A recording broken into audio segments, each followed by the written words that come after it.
Not advance any argument. Yes. Start. Are you prepared? I'm prepared, my lord. I have given a written argument also for the second item. Anyway, I'll just quickly indicate, my lord.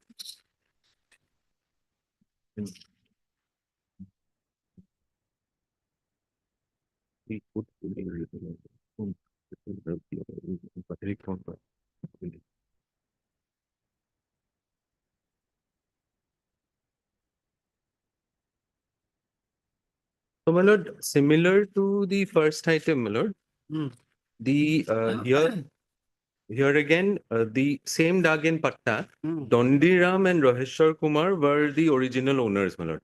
Now, the out of the 3 bigha 4 kotha 7.5 lakhs that was left behind, they sold it one to the appellant in the earlier item 1, my lord. I'm sorry, eventually came to the appellant in item number 1. So first they sold it to Ranjit Kumar De, my lord. Then Ranjit Kumar De, they appointed Ranjit Kumar De as their constituted attorney, my lord, Ananto, Arun and Jagdish, who were the legal heirs of Dondi and Roheshwar. And Ranjit Kumar De sold 1 kotha 5 lakhs to Ajit Chandra Das, my lord. Now, Ajit Chandra Das later appointed Suman Das Gupta, who was the same constituted attorney as in item number 1, my lord. And Suman Das Gupta, as constituted attorney of Ajit Chandra Das, eventually sold it to Motushi Dotto, that's the appellant before your lordship, on 31/8/2007.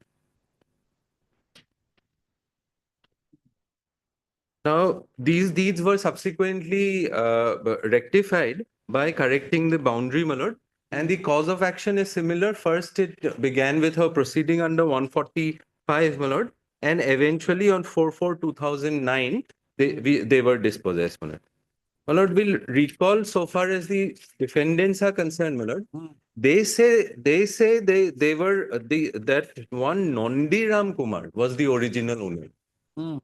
Now, and they say that Nondiram Kumar sold 8 bighas to Satyanarayan and and Narayan Ram Kumar. Satyaram Kumar and Narayan Ram Kumar. And Satyaram Kumar and Narayan Ram Kumar sold it to Dondi Ram Das and Anwar Hussain. Now, Dondi Ram and Anwar sold it to Sunil Kar and Boloram Kaur. And Sunil and Boloram eventually sold it to the defendant. Now, what I wanted to point out was first that the flow of title, insofar as from Dondiram and Roheshwar Kumar is concerned, the plaintiff claimed Dondiram and Roheshwar Kumar were the original owners. And the defendants claimed that Nondiram Kumar was the original owner. Now, Dondiram and Roheshwar Kumar were recorded pattadars as per their own document, whereas there was nothing to show insofar as Nondiram Kumar, whom they claim to be the predecessor in interest, that his name was ever recorded in the patta. Now, by Exhibit 1, Exhibit A, I'm sorry, they say Nondiram Kumar sold the Suitland to Satya and Narayan Kumar, which I've just indicated, my lord. But in that particular sale deed, my lord, the DAG is shown as 63 and Patta is shown as 61, my lord.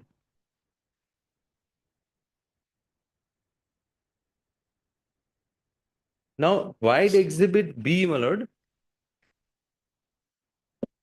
Wide Exhibit B, that is deed numbers 2401, they say that Satyaram Kumar sold it to Satyaram Kumar and Narayan Kumar sold it to Dondi Ram Das and Anwar Hussain, my lord.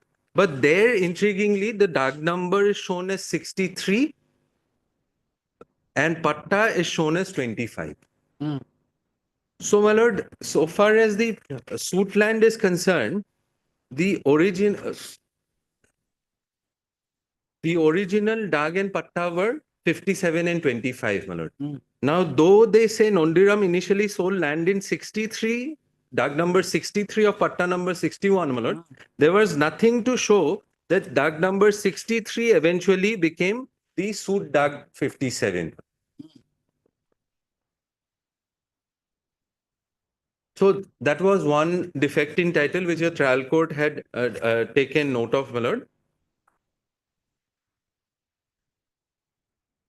First, that the predecessor in interest did not, supposed predecessor in interest's name was never recorded in the Jamabandi, my lord. Second, that Dag numbers initially, those original owners, according to them, had land in Dag number 63, my lord, whereas now they say they have secured title in respect of Dag number 57, my lord. Now, if your lordship comes to the trial judgment at page 119,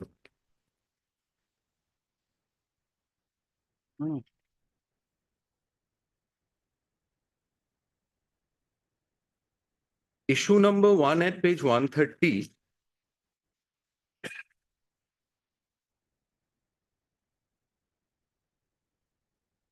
deals with the issue as to whether mine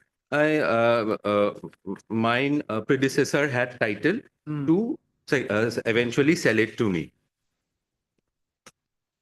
Now, if your lordship skips over,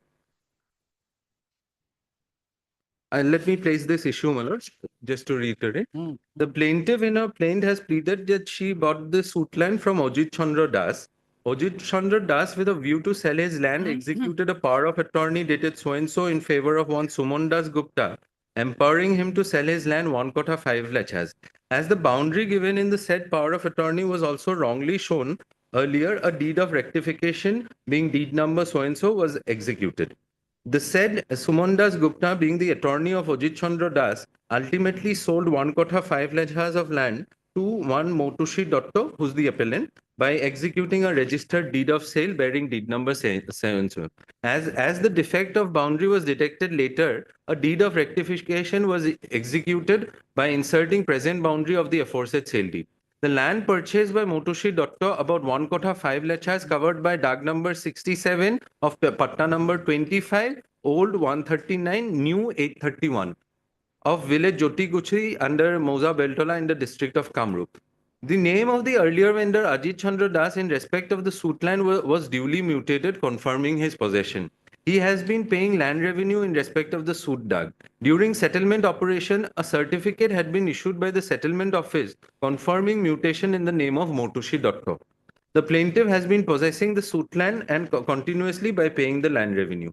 It is further revealed that Dondiram Kumar and Roheshwar Kumar were the exclusive owner and possessor of the total land covered by Patta number 25. After disposal of disposal of land by various manner, a portion of 3 bigha 4 kotha 7.5 lachas remained in the hands of Ananto Kumar, son of Dandi Kumar, Arun Kumar and Jagdish Kumar, both sons of Roheshwar Kumar. With a view to dispose of this aforesaid 3 bigha 4 kotha 7.5 lachas of land, said Ananto Kumar, Shri Arun Kumar and Jagdish Kumar jointly executed a power of attorney appointing and empowering Ranjit Kumar De, son of Dasarat Kumar De, being deed number 5299, dated 16/10/1996. By this power of attorney, Ranjit Kumar De was duly authorized to sell the above referred 3 bigha 4 kotha 7.5 lachas of land. Shri Ranjit De, on the strength of the aforesaid power of attorney being deed number so-and-so, ultimately sold 1 kotha 5 lachas of land out of the aforesaid land to Ajit Chandra Das by executing a registered deed of sale bearing number so-and-so, dated so-and-so. The said attorney Ranjit De at the time of sale also delivered possession to Ajit Chandra Das upon the land covered by the present boundary, though it was wrongly shown in the aforesaid registered deed of sale. The said Ajit Chandra Das continued his possession upon the land he purchased with the present boundary. PWs have reiterated the same facts in their examination in chief. In Exhibit 1 draft Chitta, it is mentioned that Dondi Kumar and Roheshwar Kumar were the pattadars of the total land, dag number 67 of patta number 25 of village Jyotikusi under Moza Beltola. Exhibit 2 is the power of attorney, deed number so-and-so, dated 16/10/1996, whereby Ranjit Kumar De was authorized to sell the land. Exhibit 3, that is the certified copy of the sale deed number so-and-so, dated 23/6/1998, whereby the power of attorney Ranjit Kumar De sold 1 kotha 5 lakhs to Ajit Chandra Das, who is the vendor of the plaintiff. The principal defendant in his written statement has denied all the averments in the plaint. The principal defendant has denied that Dondiram Kumar and Roheshwar Kumar were the exclusive owner and possessor of the total land of Patta number 25. It is also stated in the written statement that the alleged power of attorney dated 16/10/1996 is a forged and fabricated document. It is also denied that Ajit Chandra Das got any title by deed number so and so dated 23/6/1998 executed by Ranjit Dey. It is also denied that the possession was delivered to Ajit Chandra Das. The defendant has denied the execution of power of attorney in favor of Sumon Das by Ajit Chandra Das. The defendant has also denied selling of land by Sumon Das Gupta to Motushi Dotto by deed number so and so. All the PWs have been cross-examined by the defendant's side, but nothing material have been elicited from the cross-examination of the PWs in favor of the defendant. The official witness of the plaintiff has proved Exhibit 2, certified copy of the power of attorney being deed number so and so, whereby Ananto Kumar, Arun Kumar, Jagdish Kumar had authorized Ranjit Kumar Dey to sell the land. The relevant volume book has been exhibited as Exhibit 14 by the official witness of the plaintiff. From this particular volume, the Exhibit 2 was prepared. The aforesaid official witness has proved the aforesaid original sale deed number so and so, Exhibit 3 of the PWs, as Exhibit 15, whereby Ranjit Kumar Dey sold 1 kotha 5 lakhs to Ajit Chandra Das, the vendor of the plaintiff, on the strength of the power of attorney. The aforesaid witnesses have proved the original deed of rectification being deed number so and so as Exhibit 16. In view of the above, it is evident that Ajit Chandra Das was the owner of the suit land at the time of selling of the land to the plaintiff. The evidence of the PWs and official witnesses remain uncontroverted. During cross-examination of the aforesaid official witness and the PWs, nothing material could be elicited in favor of the defendant. How the vendor of the plaintiff acquired ownership of the suit land has been proved by Exhibit 1, 2, 3, and 4. The vendors of Ajit Chandra Das were also the owners of the suit land, which has been proved by Exhibit 1 as being the legal heirs and successors of Dondiram Kumar and Roheshwar Kumar. The ancestors of the vendors Ajit Chandra Das find place in the draft chitta. On the other hand, though the defendant has denied ownership of Ajit Chandra Das, yet the defendant has failed to adduce any cogent evidence to prove this fact. Furthermore, pro forma defendants in their evidences has supported the plea of the plaintiff. DW1 in his examination in chief has deposed that the suit land belongs to him and the plaintiff has no right title and possession over the same as claimed by him. DW1. DW1 has further deposed that he purchased a plot of land measuring 2 kotha 10 lakhs from Boloram Kaur and Sunil Kaur after final determination of the proceeding under section 145-146 CRPC. DW has further deposed that the sale deed was executed in his favor on 28/3/2005 and registered on the same day in the office of the sub-registrar Panikheti being deed number so-and-so and delivered possession of the land to him. Accordingly, he became the absolute owner of the suit land. DW1 has further deposed that he has been in possession of the suit land since 28/3/2005 without any disturbance whatsoever by the plaintiff or anybody else or whom he claimed to have purchased the land. DW1 has further deposed that he purchased the land from Sunil Kaur, whose predecessor in interest happens to be Anwar Hussain and Dondiram Das. During his cross-examination, DW1 has deposed that he can't say on going through Exhibit A, B, and C as to who bought whose land. DW1 has further deposed that he has not produced the sale deed by which Dondiram and Anwar Hussain bought the sale deed. In the plaintiff's evidence, there is chronological description as to how the plaintiff has become the owner of the suit land, but in the evidence of the defendant, there is no chronological description as to how defendants came into possession of the suit land and owned the suit land. The plaintiff has discharged his evidence by exhibiting Exhibit 1, 2, 3, 4, 5, 6, and 6, 7, 8, 9, 10, 11, 12, and 13, which are in chronological order pointing towards the ownership right of the plaintiff. On the other hand, defendants Exhibit A, B, and C are not in sequence, and as such, it is not clear as to the ownership of the seller from these exhibits. The defendant has failed to prove how the seller in the sale deeds, Exhibit A, B, and C, became the owners of the suit land. The vendor of the plaintiff, namely Ajit Chandra Das, became the owner of the suit land by Exhibit 3 sale deed dated so-and-so. The plea of the defendant is that Exhibit 3 is a fraudulent document, but the defendant has failed to prove this a plea by adducing cogent evidence. The plaintiff has also exhibited the mutation certificate in the name of Ajit Chandra Das as Exhibit 7. The mutation of a person in the record of right raises a presumption that he is the owner of the land unless contrary is proved. The defendant has every right to rebut the presumption by adducing cogent evidence. Hence, Ajit Chandra Gupta, the vendor of the plaintiff, was the owner of the suit land. Ajit Chandra Das sold the suit land to the plaintiff through his power of attorney holder, namely Shri Suman Das Gupta. The plaintiff has failed to prove that he and his predecessor in interest were recorded pattadars of the suit.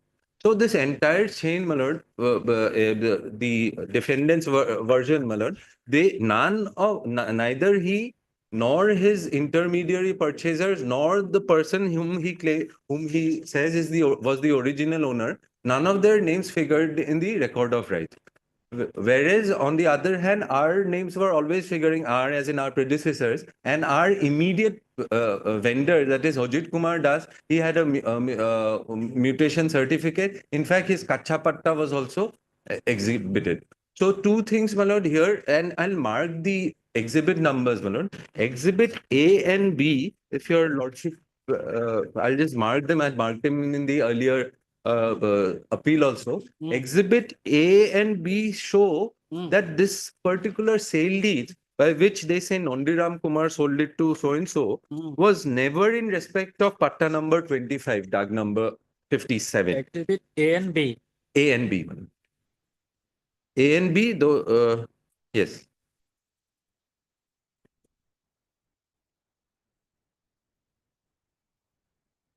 Respect of Doug number. Initially, it was in respect of dag number 63 of patta number 61.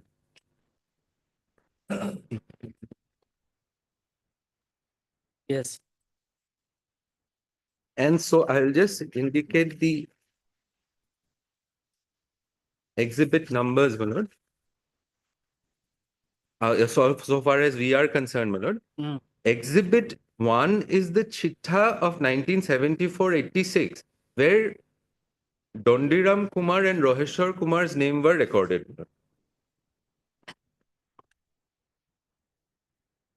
Dondiram Dondiram and Dondiram.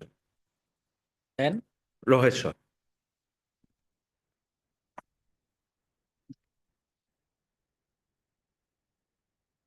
Exhibit 2. Exhibit 2 is the power of attorney by which Dondiram and Roheshwar's legal heirs had appointed Ranjit Kumar Dey as their attorney.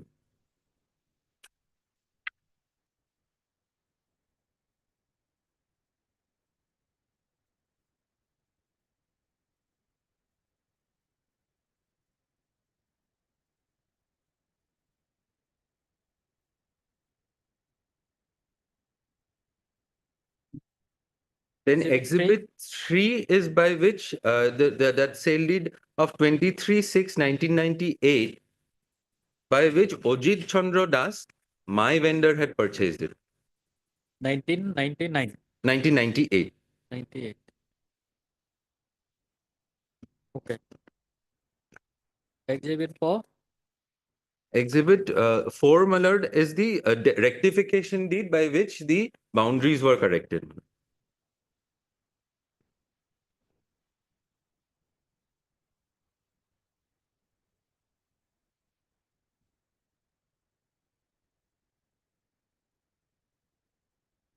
Exhibit 5.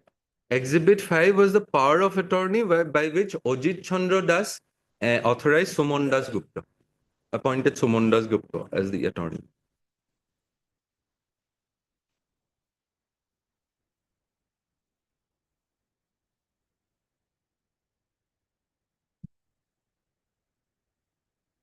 Exhibit 6. Exhibit 6 was a rectification deed by which the boundaries were corrected in the power of attorney.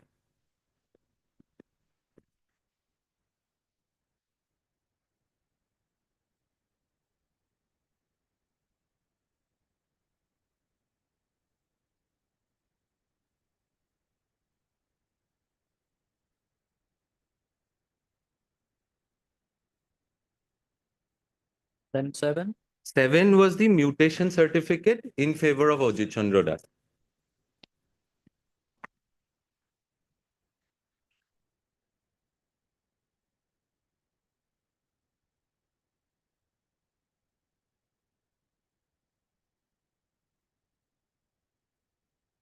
Next.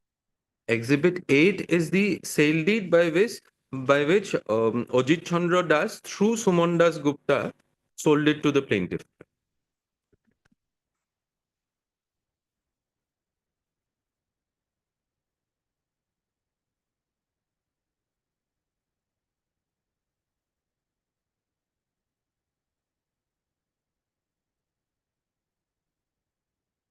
Nine. 9 is the rectification deed of the my sale deed.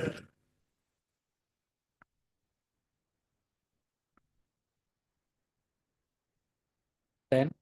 10 is the mutation certificate and draft Joma Bondi indicating my name.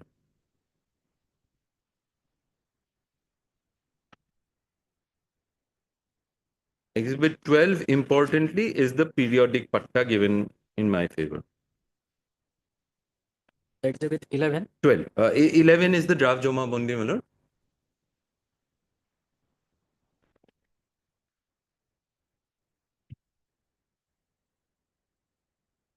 And 12 is 12 is the periodic patta in your name. in my name.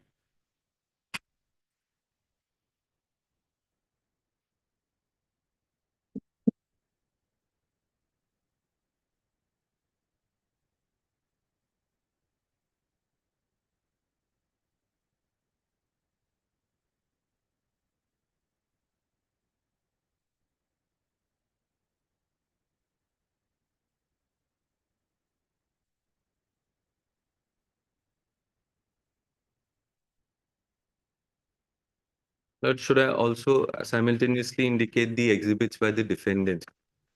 Yes.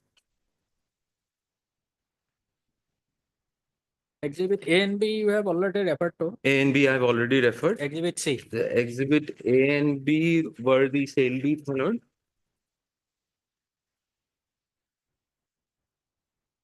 I think exhibit C is the sale, exhibit A is the sale deed executed by Nandiram Kumar.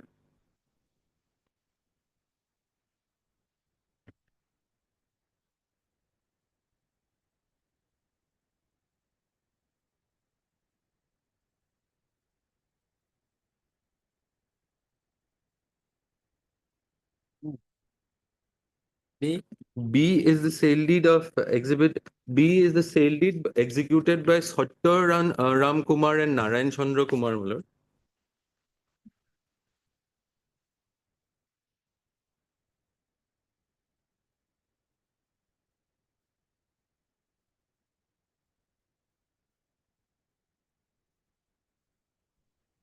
In favor of Dondi Ram Das and Anwar Hussain.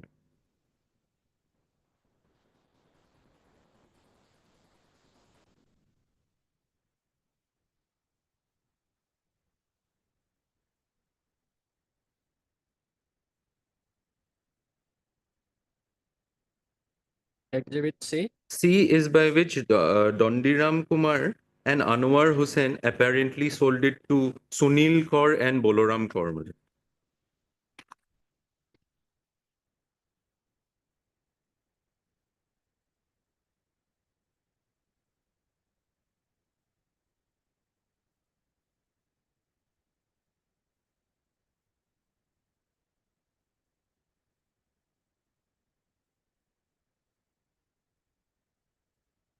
My lord, there's a long list of exhibits by the defendants, my lord. Should I point out the important ones and give a list? Now, my lord, exhibit C, your lordship has already noted. Then exhibit I is the sale deed by which Sunil Kaur and Boloram Kaur allegedly sold it to defendant.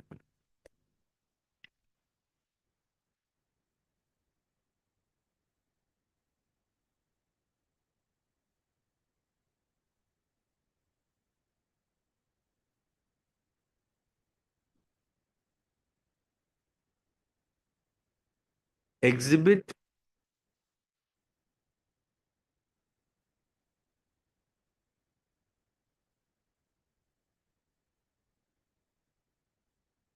Exhibit D to G, my lord, are all orders and documents pertaining to the 145 proceeding.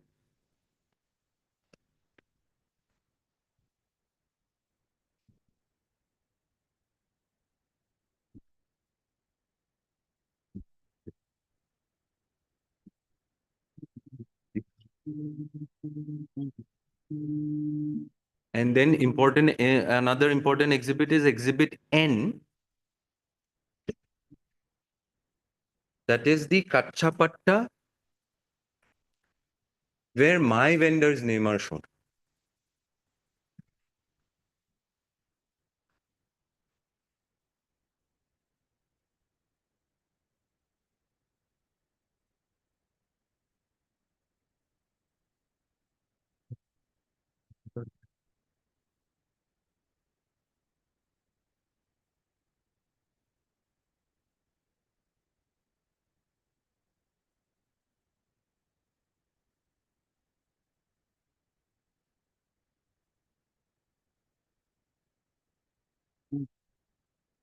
In Exhibit N, the names of the Pattadars are there. Now, just what I was indicating was Exhibit A, that is the first sale lead. The dark number is shown as 63 and Patta number is shown as 61.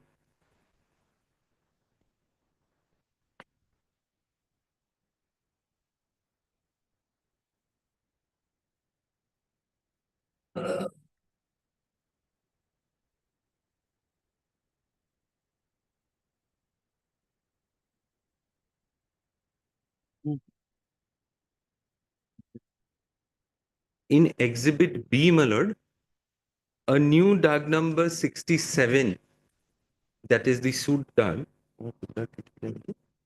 and Patta number 25 is shown.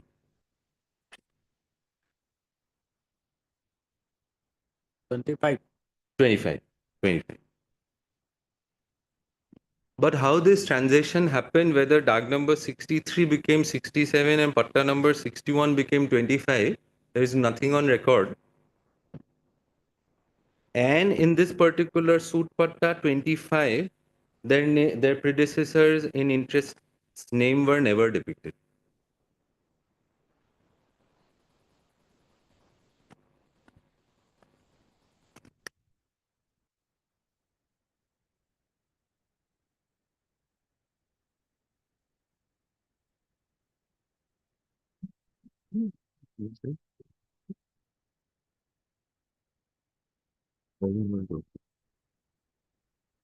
And in Exhibit N, that is their document, my lord, the names of our predecessor Arun Chandra Kumar, predecessor in interest, that the Arun Kumar, Jagdish Kumar are figuring, who were sons of the original owner Roheshwar, Dondiram and Roheshwar, according to us.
And in the final Exhibit 13, I suppose, my lord, we have been given now a separate patta, which is 783.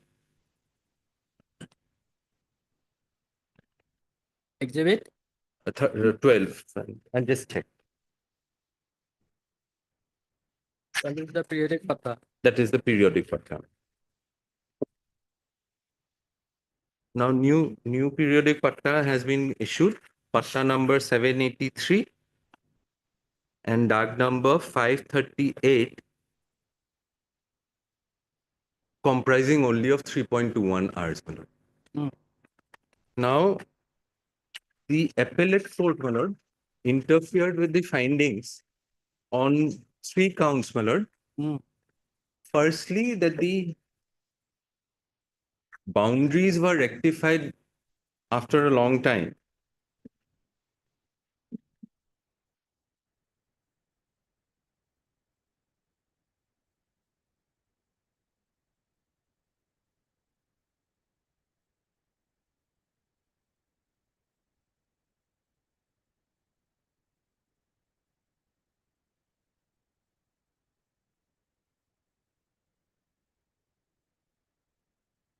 Second,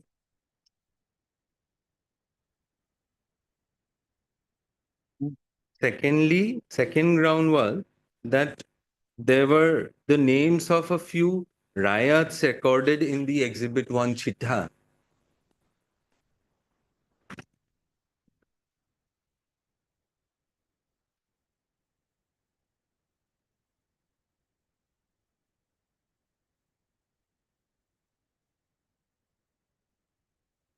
And thirdly, that I did not mention the date of dispossession.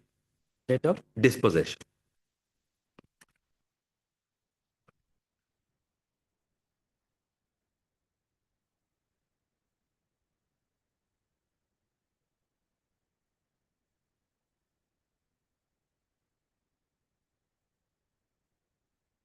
Now, my lord, page 159, if your lordship takes up, I'll just refer to the findings of the appellate court, my lord.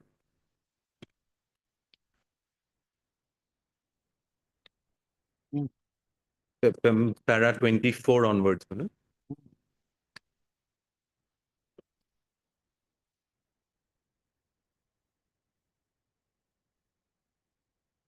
Yes. Thus, it reveals Mm. Thus, it reveals that although plaintiff has claimed to have purchased the land that has been sold by the original owners in favor of her vendor, Ojit Kumar Das, but the boundary does not speak so. From the four boundaries, it cannot be said that the land purchased by the plaintiff from her vendor is one and the same land that has been purchased by her vendor from the original owners. Further, it reveals that subsequently, by rectification deed number so and so, the four boundaries of the sale deed in favor of Ajit Kumar Das was rectified to the following effect: north land of landlord, south 16 feet wide road, east land of Robi Paul, west land of Purkashta and Lalmohan Sarkar. Further, it reveals that the deed of rectification, deed number exhibit 4, was executed by Ranjit Dey, the power of attorney holder of the original owners, without being authorized by Anantaram Kumar, Arun Kumar, and Jagdish Kumar to execute such rectification deed. Hence, it is apparent that Exhibit 4 was executed by Ranjit Dey without any lawful authority. Since the rectification deed in respect of the first day sale deed is not as per law, hence the subsequent rectification deed will not bear any value in the eye of law.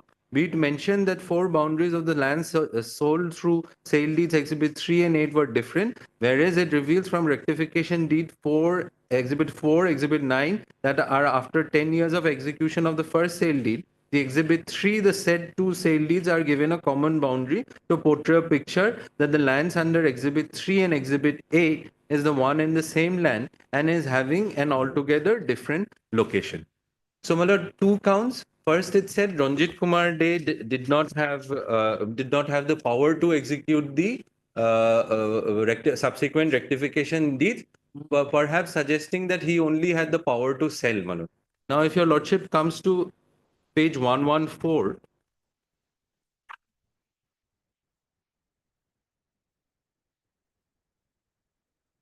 this is the general power of attorney in question. Mm. Now, this clause number 3 perhaps is an omnibus power to include the power to rectify a previously done instrument. That is to say, to sign, verify, and execute any deed or deeds, agreements, where affidavit required for the purpose of disposal of the said land, and to present deeds, etc., before the competent authority for proper execution of the execution thereof.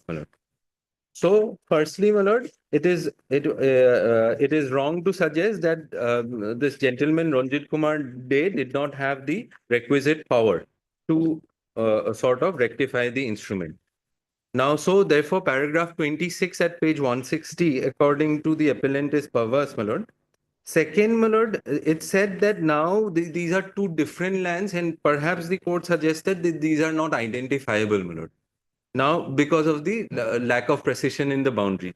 What the learned trial court failed, I'm sorry, the learned first appellate court did not take note of is that by wide exhibit 12, now we've been allotted pursuant to a settlement operation a separate DAG comprising only of the suit land. So, since it can be identified by way of survey numbers, orders have complied with, my lord. Now, my lord, the other ground is at page 163, my lord. First at page 162, my lord, para 35, if your lordship takes up.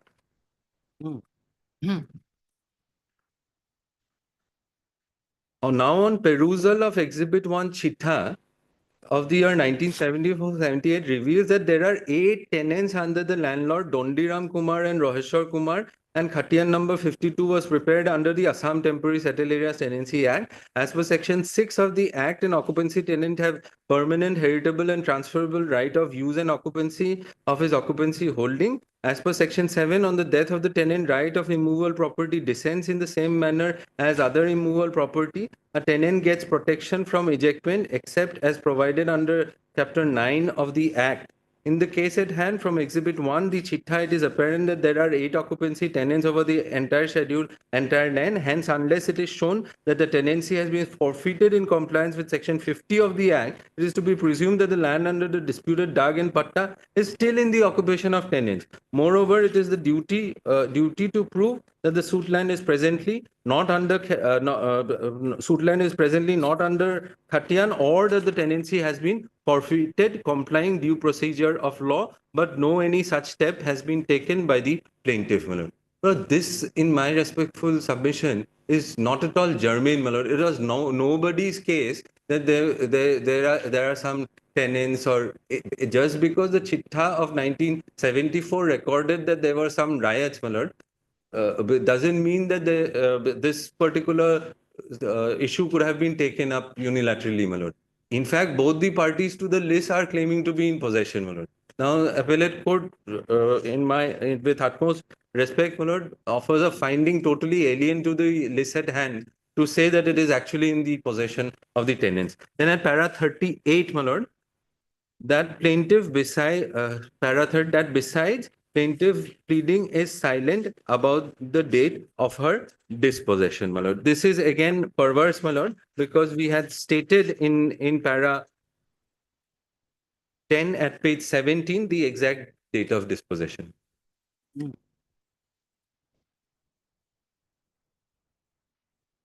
Para?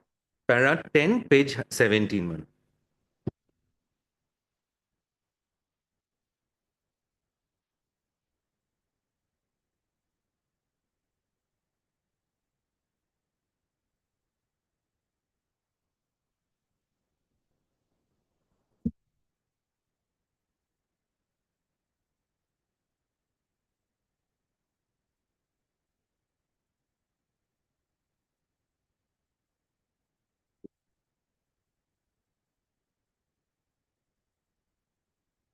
These are broadly the questions. These are broadly the issues, my lord.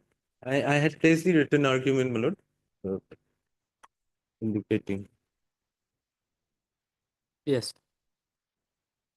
the summary of arguments your lordship will find from page 4 onwards.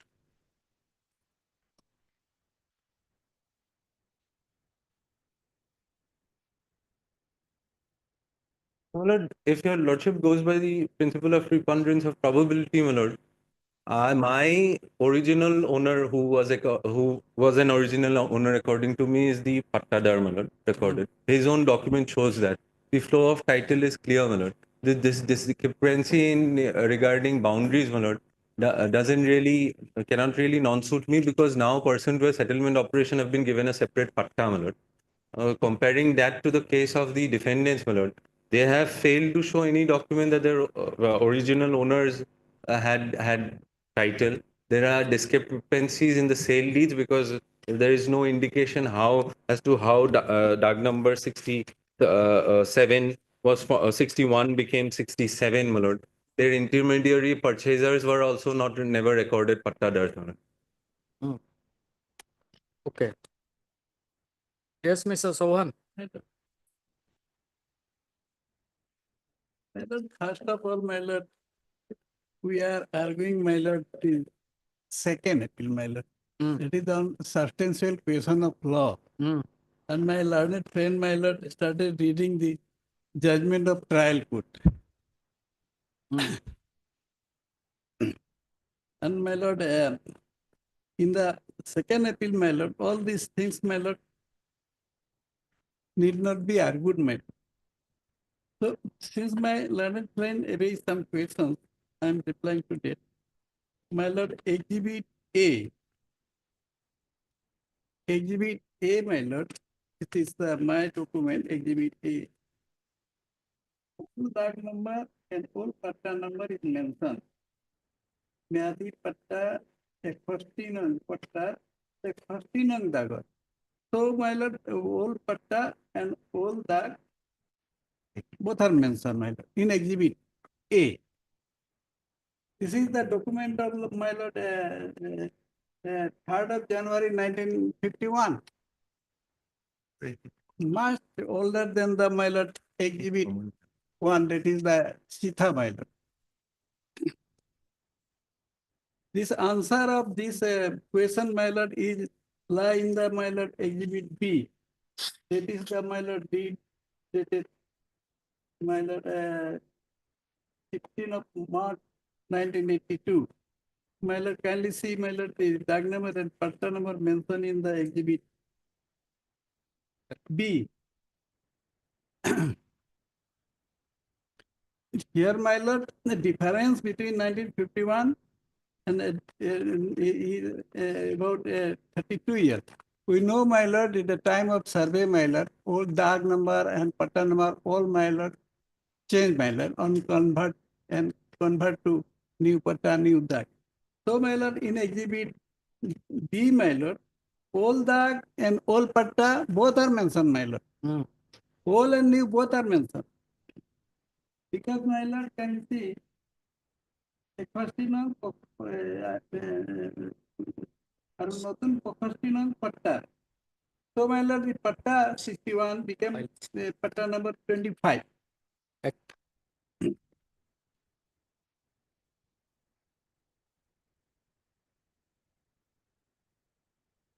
ABC. Then, my lord, kindly see first, my lord, Exhibit A.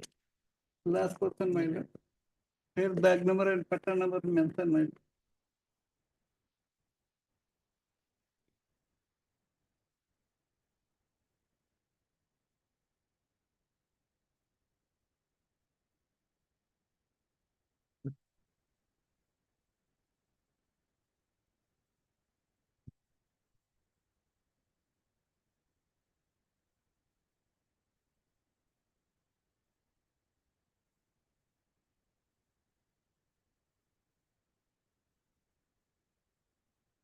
Mr. Sohan, you were referring to Exhibit?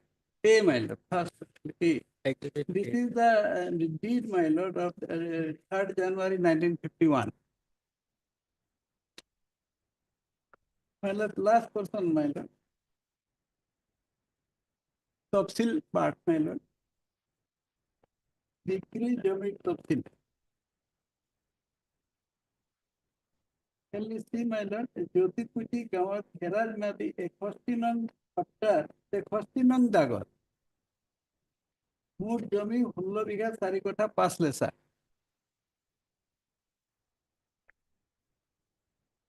In Exhibit A.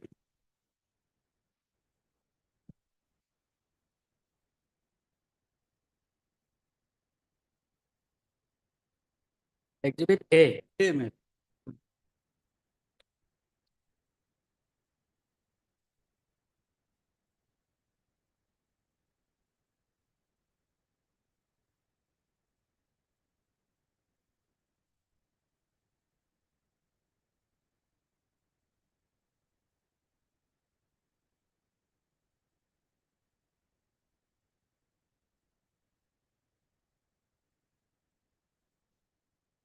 In both the cases, my lord, exhibits are common, my lord. Exhibit A. Of the, yes, exhibit A. Hmm. Exhibit A, tafsil. Hmm. In tafsil, my lord, kindly see.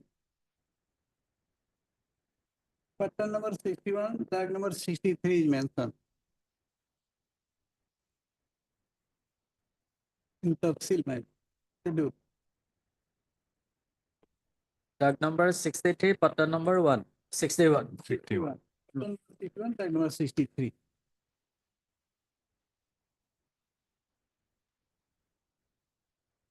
Yes.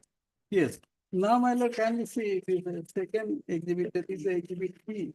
This is also did, my lord, 15 March of 1982. In that schedule, my lord, old and new both are mentioned. Kindly see, my lord, pattern number 61 and Notun 25. Old and new both are mentioned.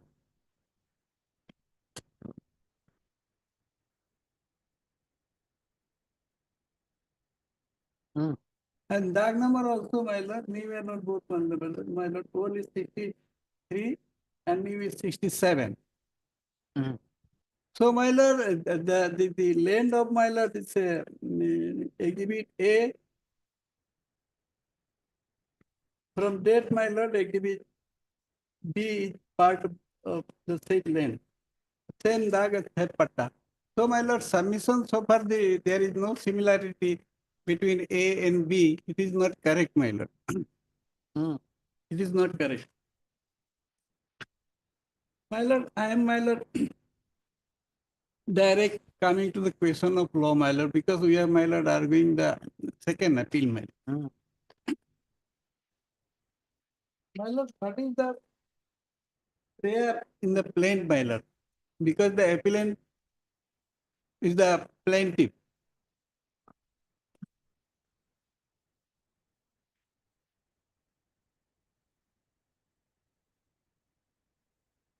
My lord, declaration of right and interest and recovery of position.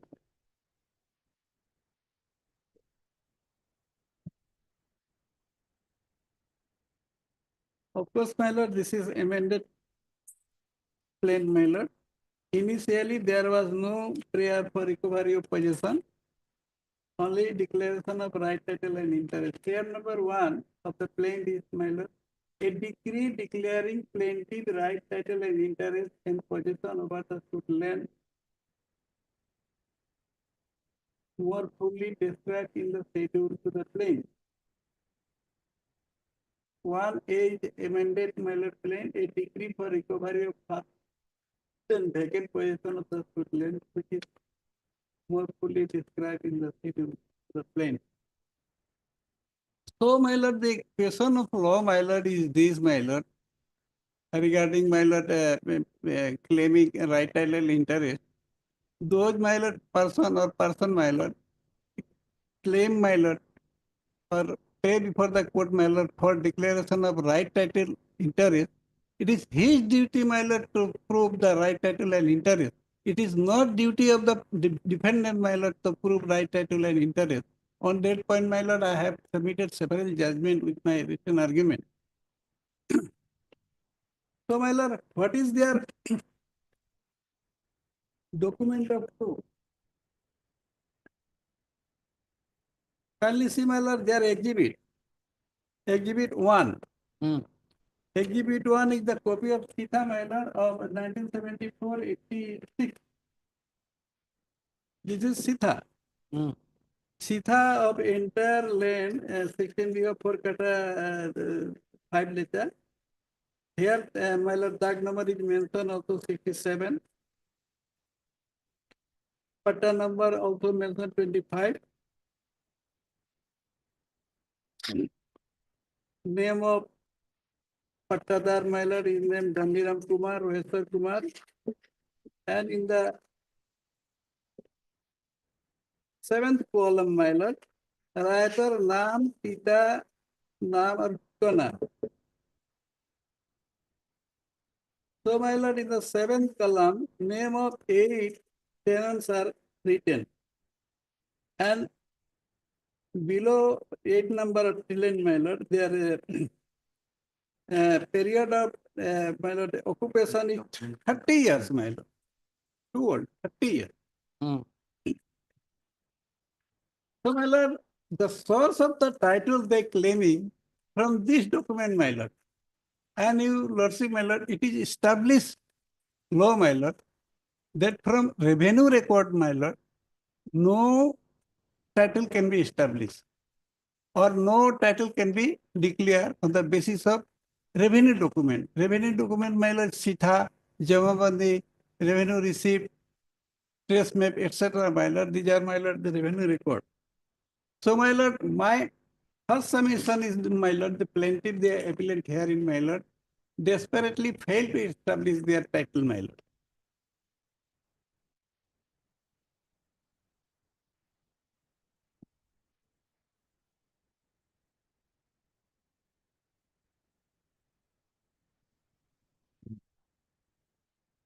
And my lord, their source of title, my lord, this is the document number 1, that is the Sitha. Other document, my lord, in their own versions, my lord, flow from, my lord, this document. Title flow from this document. If, my lord, their document, if they cannot establish, my lord, title from Exhibit 1, then all subsequent deed or etc. rectification, my lord, do not confer right title and interest because their source of title not established.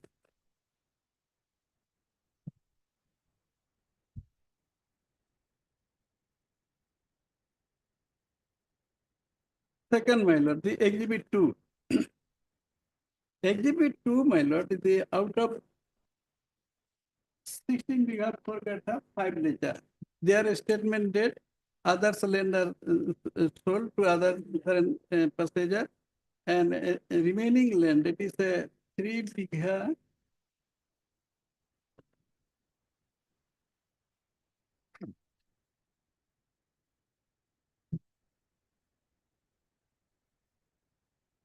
what remain, my lord, that is one Ranjit, 3 bigha 4 kata 7 lecture.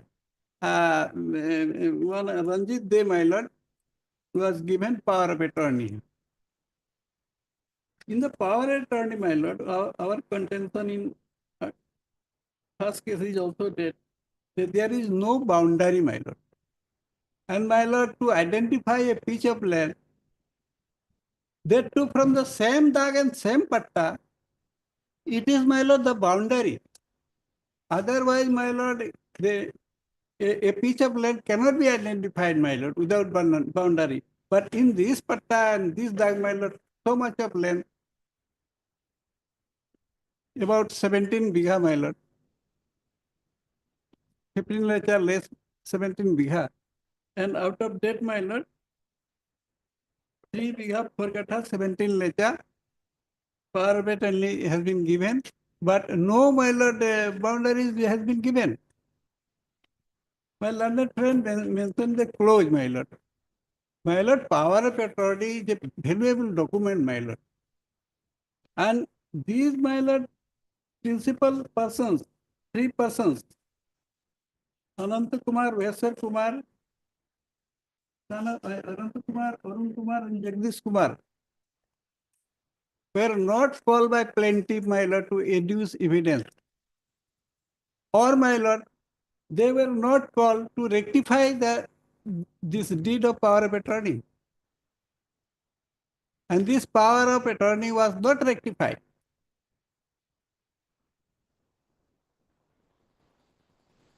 Neither they came to the court to adduce evidence, which was the duty of the plaintiff to establish their title or establish their case.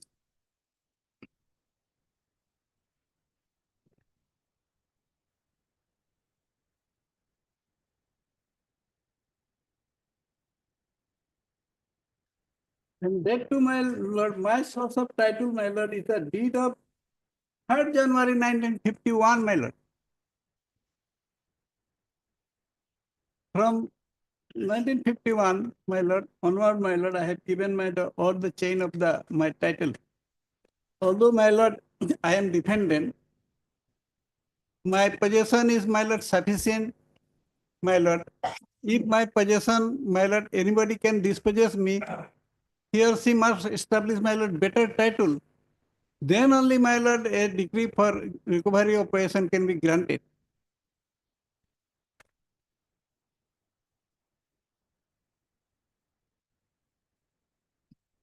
Exhibit A is of dated Exhibit A is dated, my lord, 3rd of January 1951. 51. Please.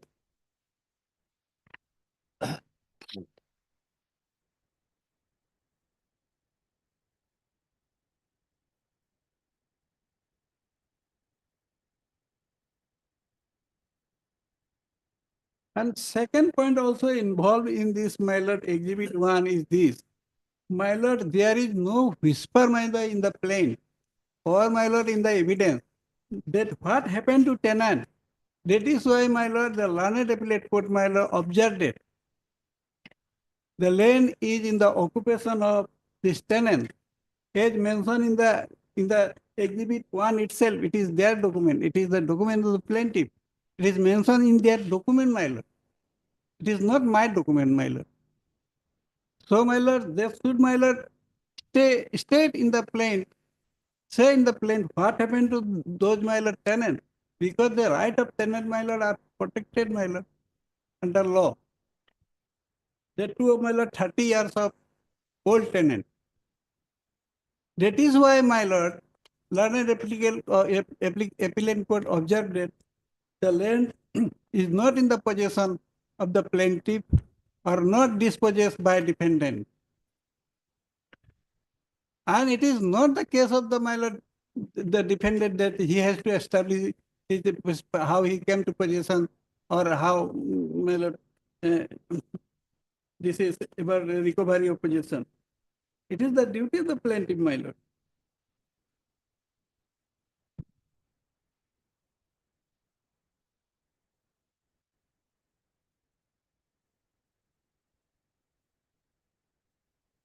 And in our argument, my lord, in the court below was that the rectification was done, my lord, after 10 years, my lord. After 10 years. And our argument was also there that when the plaintiff could not find her land, my lord, wrongly, my lord, this rectification deed was done to include the land of the defendant. It was our argument. It is my argument here also, my lord. Since, my lord, plaintiff could not find the land, her land and his land, then, my lord, this rectification deed was done after 10 years, my lord, to include my land. And it is, my lord, it is not their land, my lord. And in fact, my lord, plaintiff is nowhere, my lord, in no any land, in possession of any land.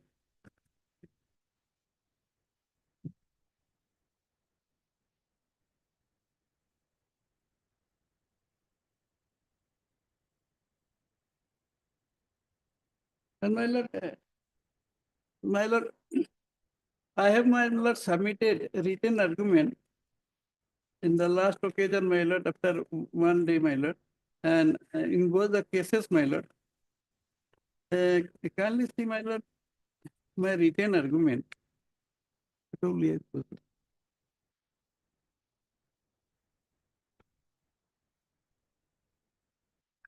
My lord, page 19. Yes. My lord, the document all 1, 2, 3, 4, 5, 6. All these document, all these judgment, my lord, submitted in earlier case because these law points are common, my lord. But, my lord, I have submitted several judgment. That is serial number 10, 2013, 4 KLT 954, Saljing A. Sangma.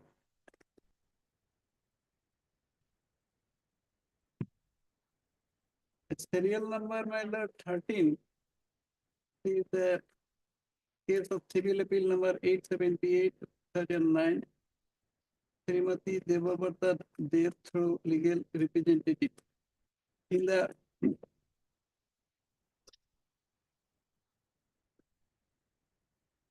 in paragraph 30, my lord, I rely on paragraph 30 and 31 of the judgment, my lord. This is the judgment of Honorable Supreme Court, my lord. In paragraph 30, it is mentioned like this, my lord. A person in possession of land in assumed character as the owner and exercising peaceably the ordinary right of ownership has a legal right against the entire world except the rightful owner. A degree of possession cannot be passed in favor of the plaintiff on the ground that the defendant number 1 to 12 have not been able to fully establish their right, title, and interest in a property. The defendant being possession unless person who seeks to dispossess them has a better legal right in form of ownership or entitlement to possession. My lord, paragraph 31 is also important, my lord. The burden of proof to establish a title in the present case lie upon the plaintiff, as this burden lie on the party who assert the existence of a particular state of things on basis of which she claim relief. This is mandated in terms of section 101 of Evidence Act, which states that burden of providing that fact rests with the party who substantially assert in the affirmative and not on the party who is denying it. The rule may not be universal and has exception, but in the factual background of the present case, the general principle is applicable. In terms of section 102 of the Evidence Act, if both parties fail to produce evidence, the suit must fail. Onus of proof, no doubt, shift and shifting is a continuous process in the evaluation of evidence. But this happens when in a suit for title and possession, the plaintiff has been able to create a high degree of probability to shift onus on the defendant. In the essence of such evidence, the burden of proof lies on the plaintiff and cannot be discharged any when he is able to prove.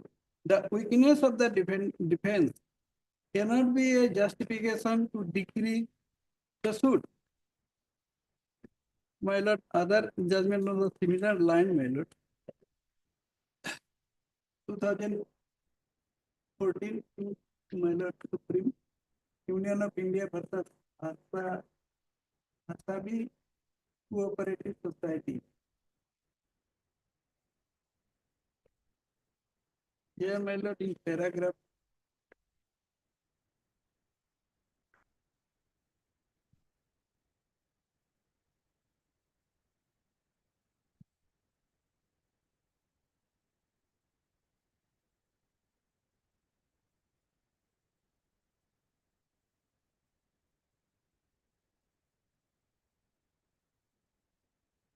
Cooperative Society, my lord, and success is given, my lord, in page 25.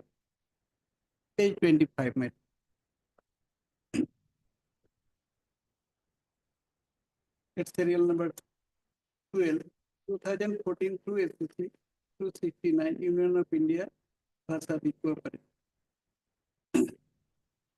Property law, ownership and title. The legal position, therefore, is that the plaintiff is in a suit for declaration of possession could succeed only on the strength of his own title, and that could be done only by adducing sufficient evidence to discharge the onus on it, irrespective of the question whether the defendant has proved their case or not.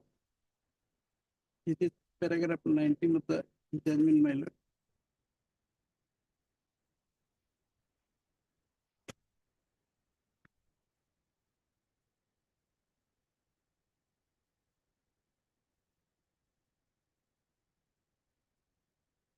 And other judgment I have read, my lord. More judgment I have given, my lord, in first case, my lord. Those were not given, my lord. 2 or 3 judgments given in the second case, my lord. Okay.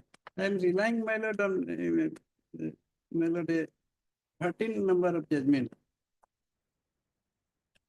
including the judgment of our High Court and my lord, Honorable Supreme Court. My lord.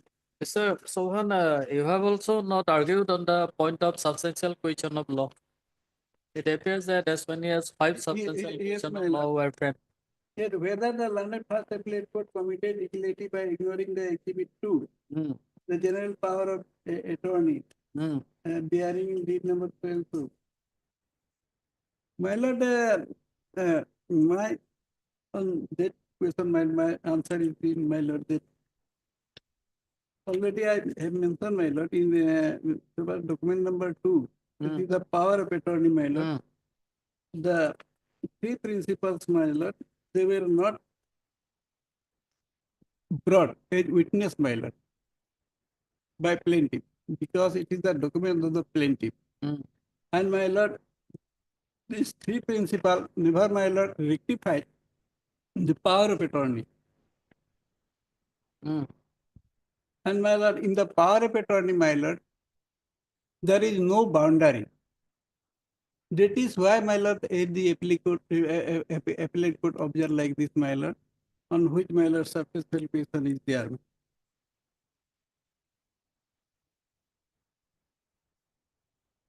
Number 2, my lord, whether delay execution of a rectification deed correcting the boundary contained in a spell deed would by itself raise a presumption against the validity of title vested by the instrument. My lord, my submission, my lord, already, my lord, I submitted, because, my lord, the source of title is the, my lord, exhibit 1. Hmm. If the exhibit 1 is, my lord, cannot give the title to, my lord, appellant, then, my lord, rectification and other deeds automatically will go, my lord. Hmm. And thirdly, whether the finding reported by the learned first appellate court holding that there was omission of mention in the date of disposition in contrary to pleading on record, or particularly the amended plain. It is, my lord, in the amended plain, my lord, there is no statement, my lord. No statement when, my lord, the appellant was dispossessed. Only on the cause of action, my lord, cause of action column, my lord, only mention the date. There is no mention.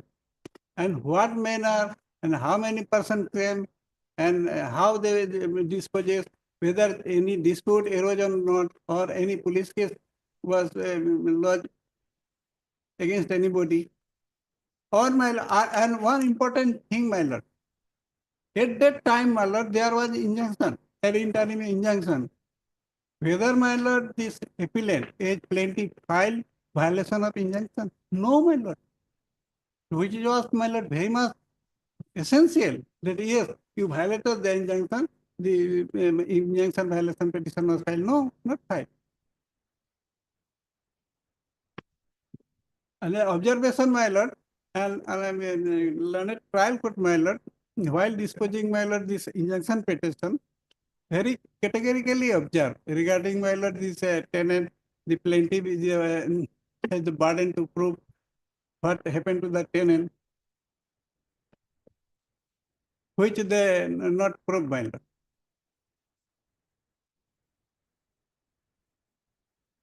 And number 4, question, my lord, on the same point, whether the plaintiff could have been not suited merely upon the alleged failure to prove the victim of previous possession and disposition in a suit based on title. My lord, in a suit of recovery of possession, my lord, first dispossession must be proved, my lord. Otherwise, my lord, court shall presume that there was no dispossession. So, my lord, this appellant side, plaintiff failed to, my lord, establish that there was dispossession.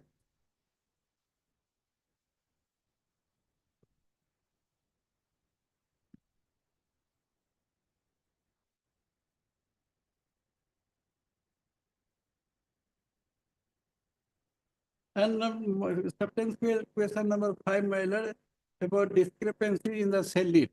discrepancy in the cell deed, it is admitted that there was wrong my lord boundary, and boundary was correctly rectified after 10 years. It is their admitted case.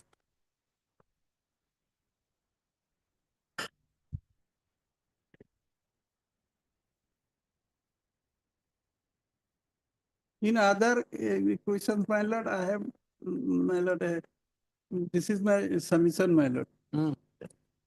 If your lordship want to know anything more, my lord, I can assist your lordship. Pardon? If your lordship want to know anything more, my lord, I can assist you. No, no, no. On the other day, none of you have advanced any argument in this second matter, no? Yes. Therefore, Yes, yes. I thought before delivering the judgment, I must hear both of you. Therefore, the case is listed today. Okay. Third argument. on both One sides. point, if the lordship allows me. Yes. But this entire argument of burden of proof, etc., my lord, Yes. that chitta and claiming title on basis of chitta, my lord, it holds no water because I have Exhibit 12, which is a patta and a document of title. Hmm. So without all these documents, also I could have sued only on the basis of Exhibit 12. That is by now a settled law that the patta is a document of title. I merely wanted to show the flow of title, which is why I indicated. Now, patta itself being a document of title, all that was not even necessary.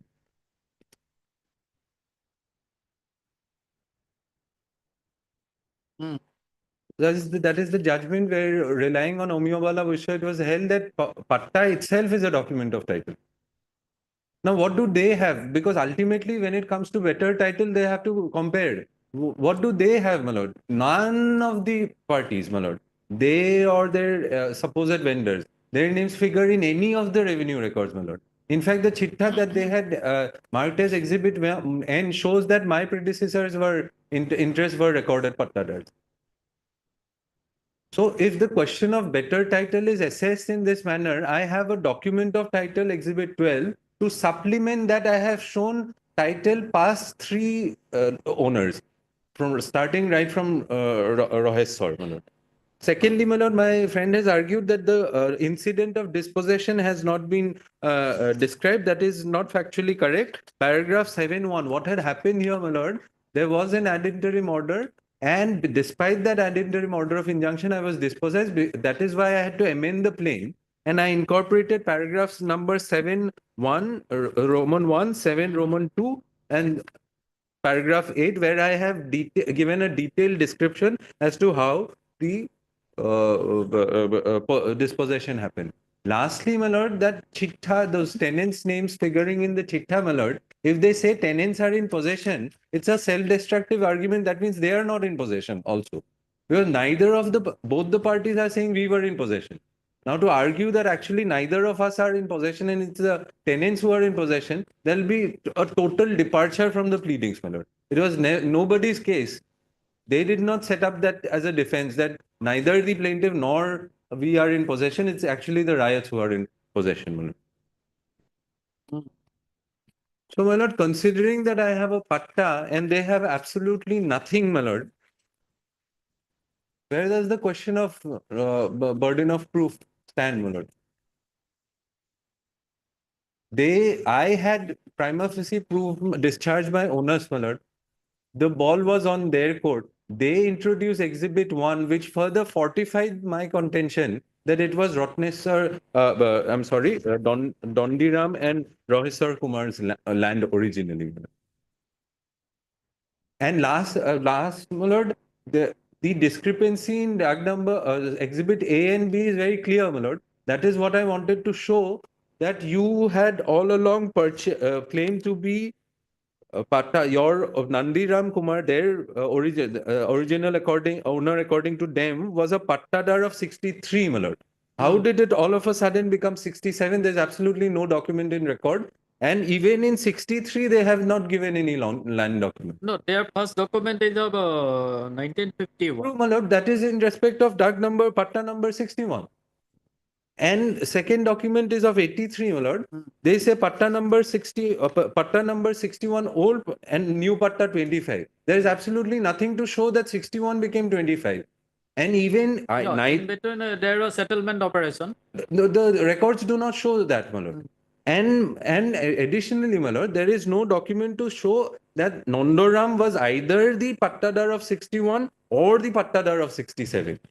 Or the Pattadar of 25. So merely by executing sale deeds will not help. They'll have to show from somewhere that he was at least a Pattadar of some Okay. Patta.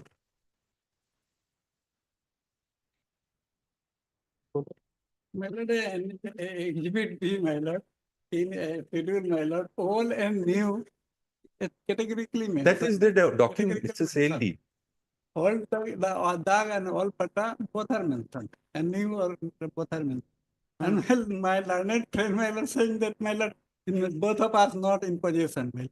It is the case of my learned friend, my lord, for recovery of possession. It is not my duty, my lord. It is their duty, because, my lord, they pray for recovery of possession. So they have to show the dispossession. And Exhibit 11 shows the earlier Patta number. That earlier Patta number was actually 139. It was never 61, like they claim it to. Exhibit 11. Judgment reserved. For admission item number 4.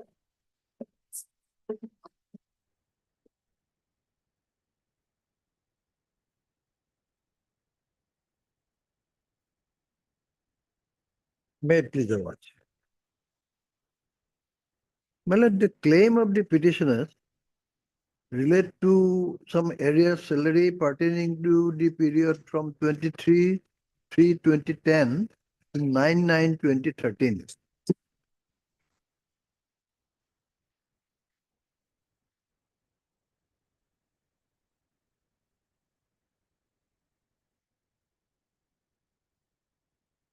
Claim is that the time scale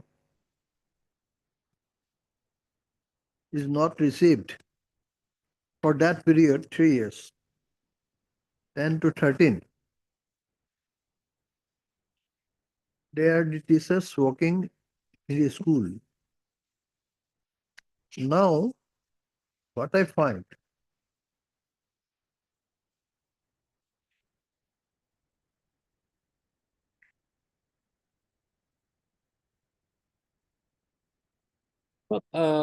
You have not received salary from 2010 10 to 23 2013. to 13. 13.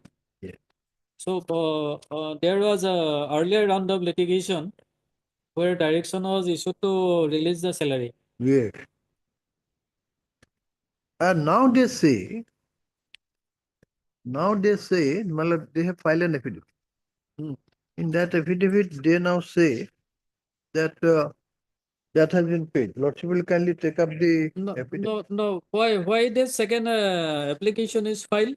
That has not been paid. That is, No, if there was a direction of this court, then why contempt petition was not filed? contempt file করেছিলেন কি?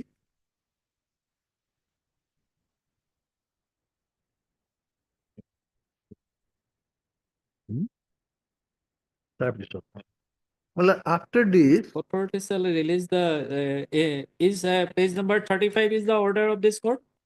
yes, yes. Authority shall release the salary along with revised pay scale and also senior grade pay if the petitioner is found to be entitled after proper verification. So, this is revised pay scale, senior grade pay.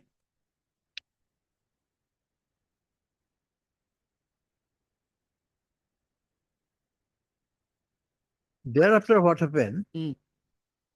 Thereafter, Lordship will find representation was filed and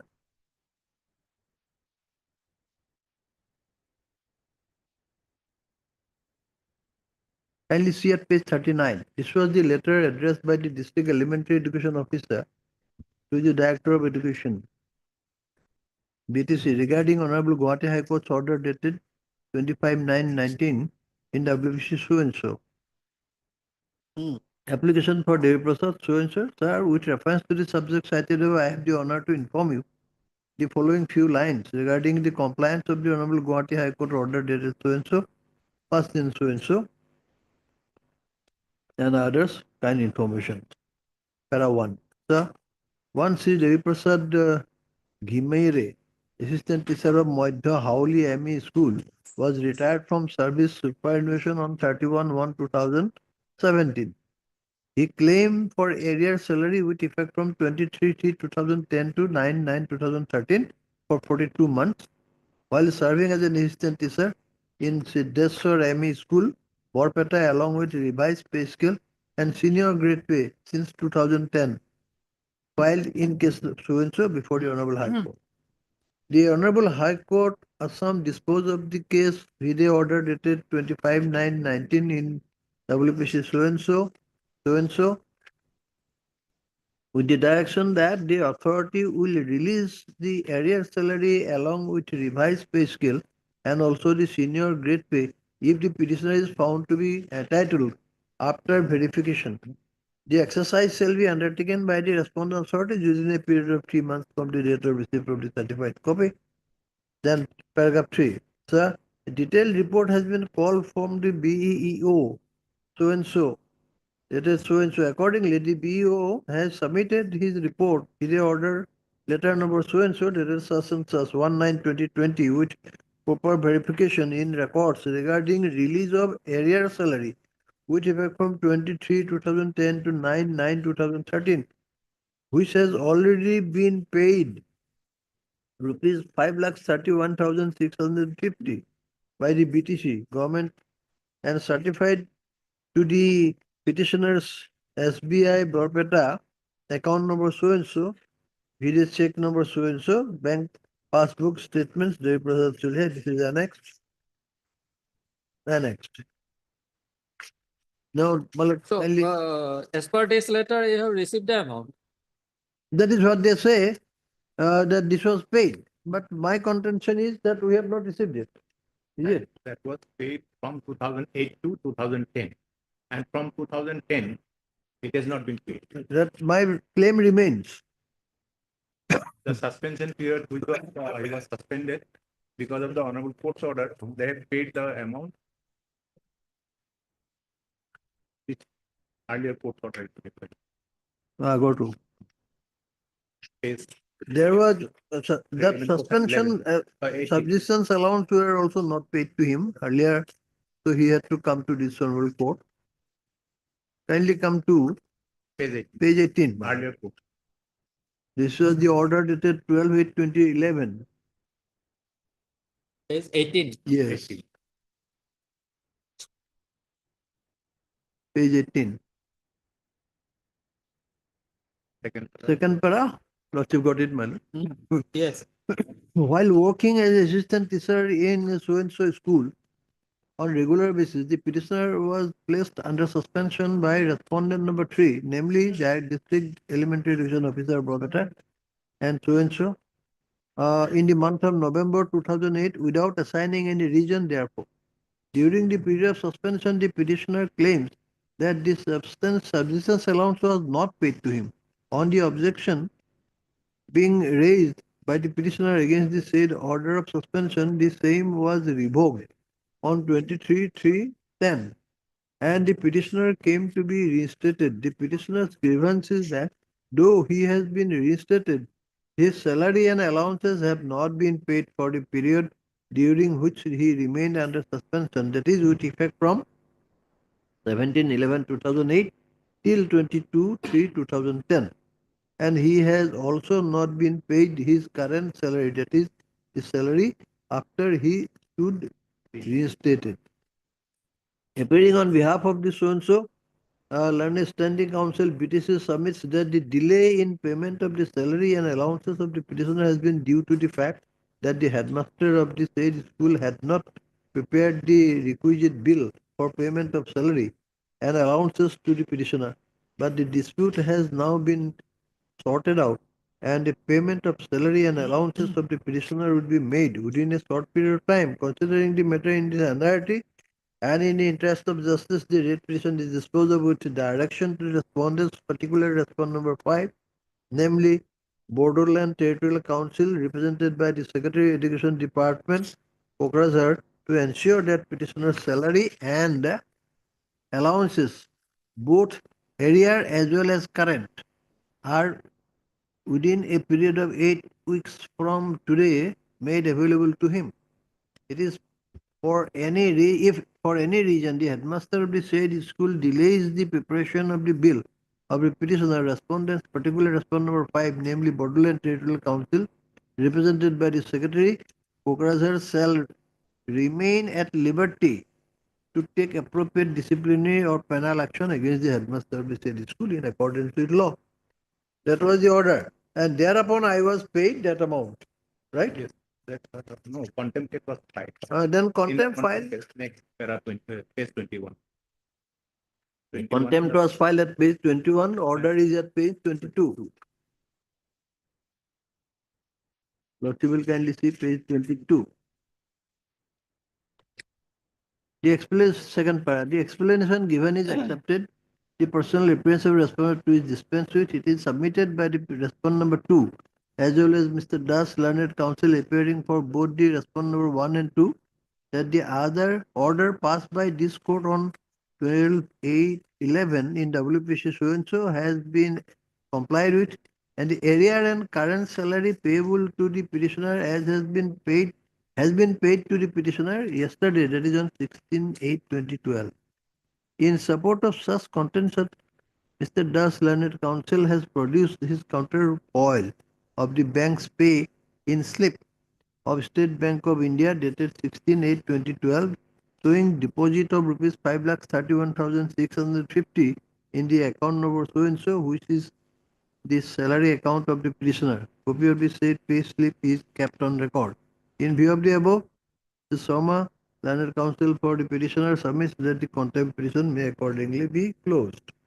So this was, they claim that this was the compliance order. 5,31,650 was paid to them. For the period from 2008 to From 2008, this is pertaining to the period from 2008 to 2010.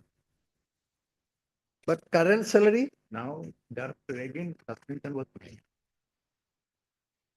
23. then kindly see page 23. It is ordered dated 5th February 2012. In persons of Secretary BTC's order number so and so dated 27 January 2012, the pending trial of departmental proceedings in Devi Prasad Gimire, Assistant Teacher, Siddheswar ME School under BEO Govardhana of Baksa district is hereby placed under suspension with immediate effect.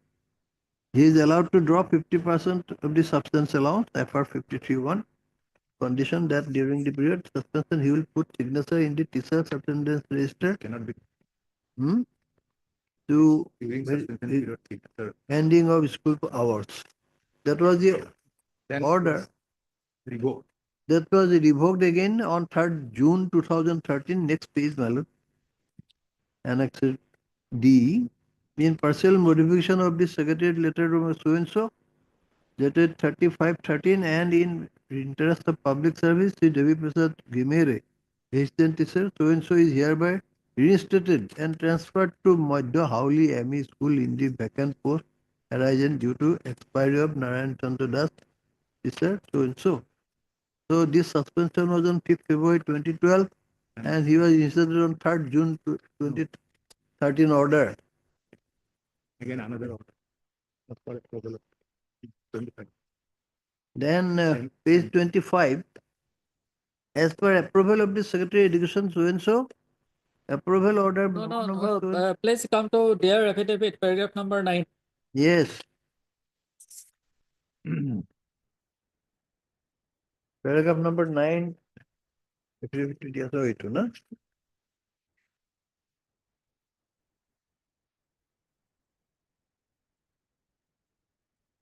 That as regards the statements made in paragraph 6 of the writ petition, the answering deponent begs to state that as regards to the claim of the writ petitioner for arrear monthly salary for the period 23/3/10 to 9/9/13, 42 months, the answering deponent begs to state that the writ petitioner has already drawn arrear monthly salary of 22 months 13 days for the period 23/3/10 to 4/2/12.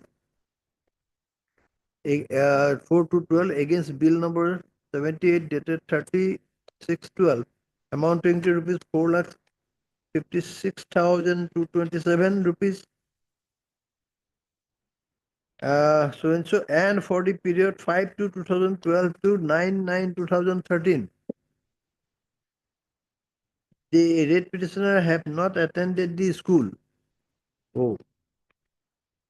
And for the period from 5/2/12 to 9/9/2013, the rate petitioner have not attended the school in violation of the suspension order dated 5/2/2012, FR 53(1)A. Therefore, on the ground of no work, no pay, the salary of the period is not released. Suspension period of no. Okay, Mr. Bora, whether this order is on the record?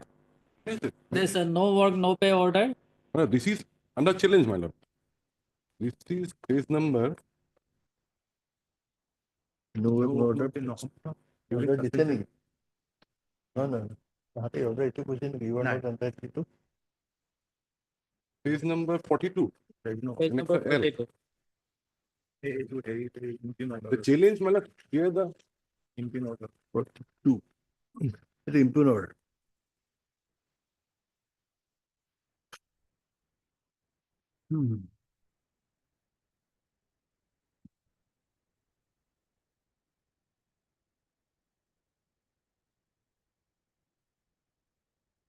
Okay.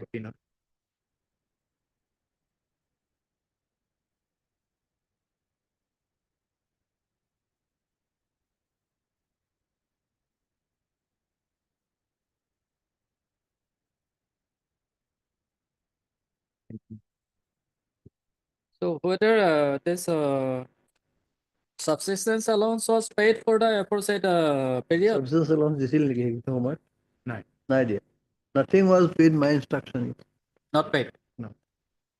How can they deny it? Well, they cannot impose that I should go and work. I am put on suspension. Is a requirement under the law that a suspended person must every day report and put signature in the attendance register. In that case, I am in service. Now they say that he didn't attend the school. I am not supposed to. One may say that you cannot leave the headquarters. This is another issue. But how can they ask me that you every day come sit here till 4:30 and then go? Then it amounts to my employment. If I have to go there every day, sit there till the end of the work office hour. So suspension allowance otherwise I am entitled during that period. And if any penal action is taken, then it would be decided whether I am entitled to the rest of my salary minus the substance allowance. This is the law. এইটো পিছত কি কৰিলে সেইটো substance হেৰিটো পিছত একো নহ'ল নাই কিবা মোক ডিপাৰ্টমেণ্ট প্ৰচিডিং হৈছিল নেকি নাই মোক ৰেজিষ্টাৰ কৰি দিলে Reinstate কৰাৰ লগে লগে once it is automatically. I was reinstated well after the suspension I was reinstated again Reinstated, order to go to yes, এই যে জুনৰ এইটো So, Mr. Bora, whether the my lord- petitioner is supposed to work during the period of suspension? Yes, my lord. Let I will answer, my lord. enacted TNE. That is annex page number 23. Page number Page number 23. 23. That is suspension order. In the second paragraph, it is already Page said number 23. Yes. 23, annexes 3, second paragraph. He is allowed to draw 50% subsistence allowance under FR 53 with a condition that during the period suspension, he will put a signature in the teacher's attendance register from the very beginning of the ending of the hour. And that is not under challenge. The issue is not that, my lord. The issue is issue is that, my lord, the impugn order, lordship will come to the impugn order, page number 42. This is dated 26 December 2014. And he challenging this impugn order in 2021, saying that this impugn order was never served to him. He came to know in 2020 that there was an impugn order. Lordship will now take my affidavit. My lord. Main issue is that this impugned order of 2014 was never served to him. That is his case, and so he is before the court in 2021.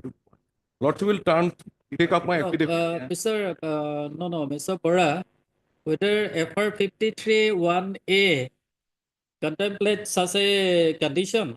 No, this action has not been under challenge, my lord. He has not challenged this particular letter. No, he may challenge, may not challenge, that is a different aspect, but whether you can put such a condition, whether FR 53 1A is available with it. No, no, take, my lord. Okay, we'll resume after 5 minutes. Not.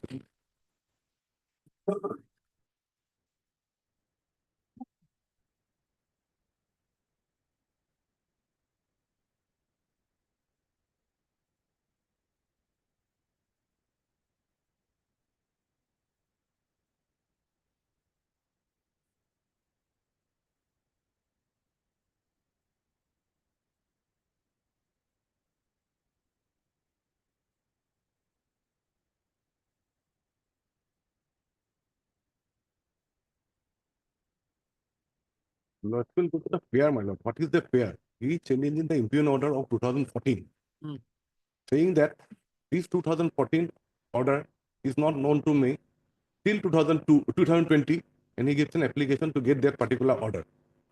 And Lordship will see my affidavit in opposition, my lord. First, let us say what FR 53 1A speaks.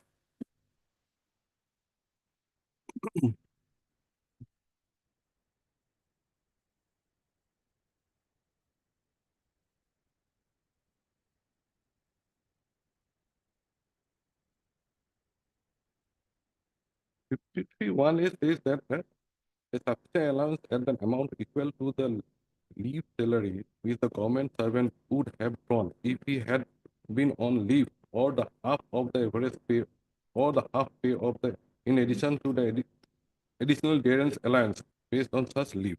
That is, well, during suspension that had to pay. But at the same time, there is in 2 it says no payment under the sub rule 1 shall be made unless the government servant furnishes a certificate that the government servant is not engaged in any other employment, business, profession, or vocation.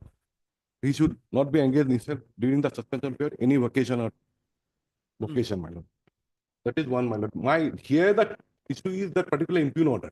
No, that's all right. This order has a relation with the impugned order. This Whether during the period of suspension, the authority can pass such an order that he must come to school every day and put signature in the attendance this register. is to ensure that he doesn't go take another vocation in between the service. If Because there that is the object, what is the requirement for furnishing a certificate then? He need to get that particular subsidy, he need to furnish a certificate. And Yes. one of the condition is given. That is the law provided in the FR At the same 53 time, 1A. this has not been. But under which provision you can ask you to remain present in the school and sign every day there in is the no- attendance register? the FR 53 doesn't make it clear, my lord, about the signing of the. But Then at the same time, he needs. Where you have got the authority? But this has not been challenged, my lord. That's the. No, maybe, but this has a relation with the impugned order. My impugned order here. Here, my impugned order is that particular impugned order of 2014. No, if he is not supposed to work after coming to the school and signing the attendance book, how can you apply the principle no work, no pay? No, that particular period that headmaster have to make so that he has worked there and the bill had to be prepared. So there is so that there are no work, no pay. This is not the suspension period. Lordship will first come to the suspension period, my lord. The record says that he has not worked in March 2024 to 9th September 2013. Which paragraph of your affidavit says so? No, that impugned order, my lord. Impugned order in between. Record says that he has not worked for March from March 2012 to 9th September 2012. And she has not entitled to payment of salary for the period principal, no work, no pay. March 2012, my lord. February. September. June, he has already been transferred. June, that order dated 5th February 2012 has already been modified by order dated 3 June 2013. And he had to join that particular reinstated and transferred to Madhya Howley ME School.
Whether this period of March 2012 till September 2013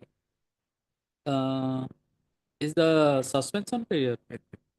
Lordship will now, that's why, my lord, Lordship will come to page number 34. He filed a writ petition numbering 7383/2017. And the order was passed on the motion day itself on 25/9/2019, page number 35.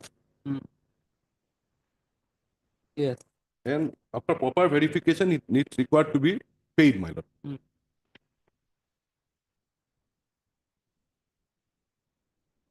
Lordship will note, my lord, this writ petition was filed in 2017.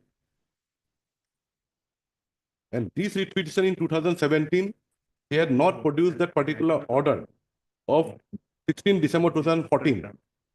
In between, he had not challenged this order of 2014 and up to 2021. In between, he files a writ petition in 2017, saying that he has not been paid. And now, in 2021, he comes up with a plea that the order dated 26 December 2014 has not been served on him. And this plea was taken on 9/11/2020 when he files a representation in page number 43.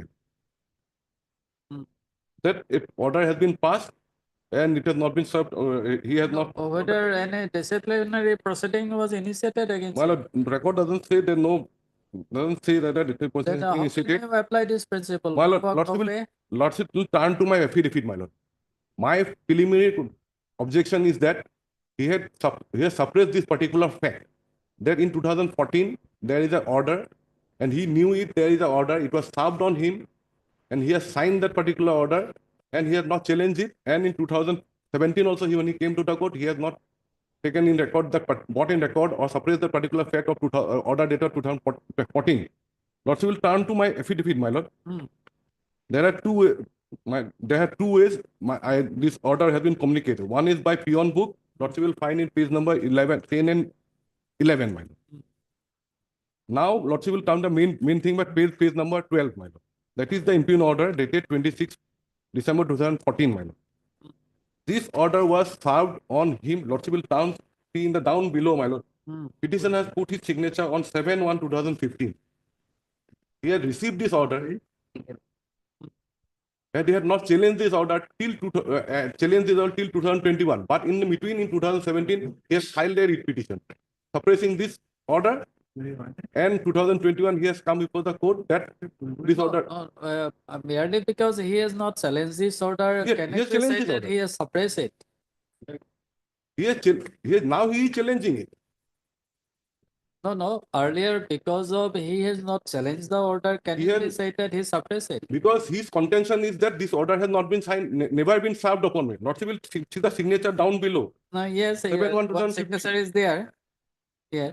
2015 itself, he has received this order. Down below, his own signature is there in dated 7/1/2015. Within 15 days, he had received it. He No, had not that's all challenged right. this order. Is it his case that Yes. he has not been served with that order? Yes. Lordship, And, turn to page number. His case is there, page number 43, my lord, onwards. No. Where is the contention in the petition?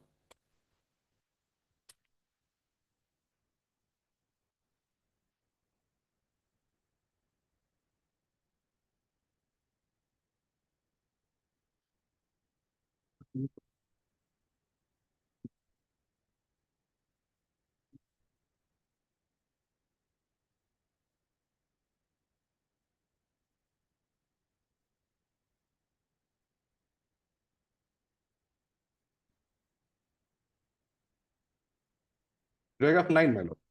Paragraph 9. Yes.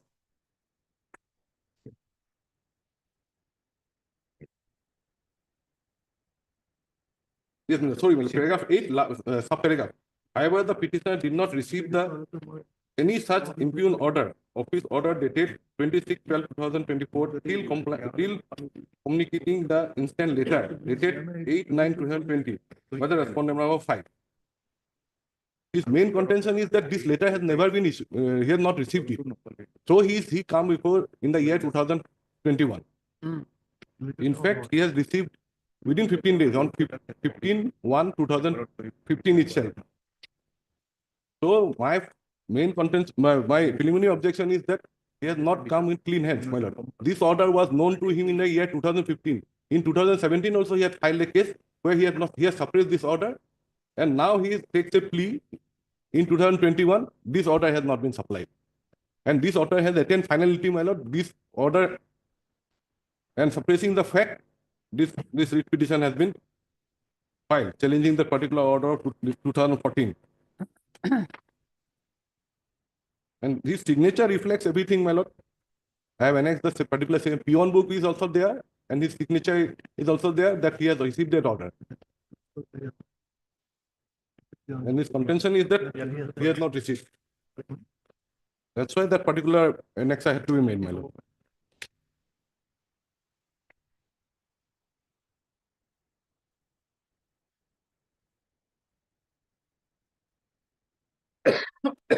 In the court of equity, he should come clean, my lord, and say that what is the contention, my lord. Neither in 2017 he had come with this particular order, neither, and now he comes with a plea that this order was served in 2020.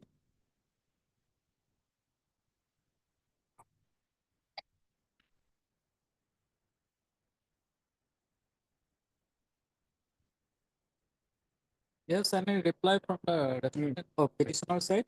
Yes, my lord. Page number 58. Page number 58, it appears that the petitioner has received a suspension order. Oh, no, sorry, that Impugn order. order, impugn order on 7/1/2015. Well, yes, that is the impugn order. Yes. It appears But below. in the paragraph number 8, the last paragraph, the last part, he stated that that was not communicated to him. This has not been, well, it happens because there were many proceedings against me, Lordship has seen. They have transferred me, they have suspended me, they have issued some orders to me. The headmaster used to take my signatures in some papers without giving me the papers. There was a dispute between him and me. That's how Even if we take it, my lord, let me presume the worst thing. Even if this was my signature, I dispute it. Let us take it that this was my signature. They have taken it. But I did not receive the copy as such. I had to apply and I got it later on.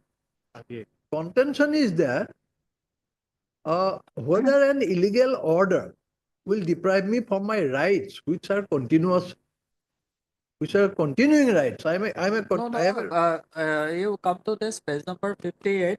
Below it is stated that receipt copy. received copy. Received copy.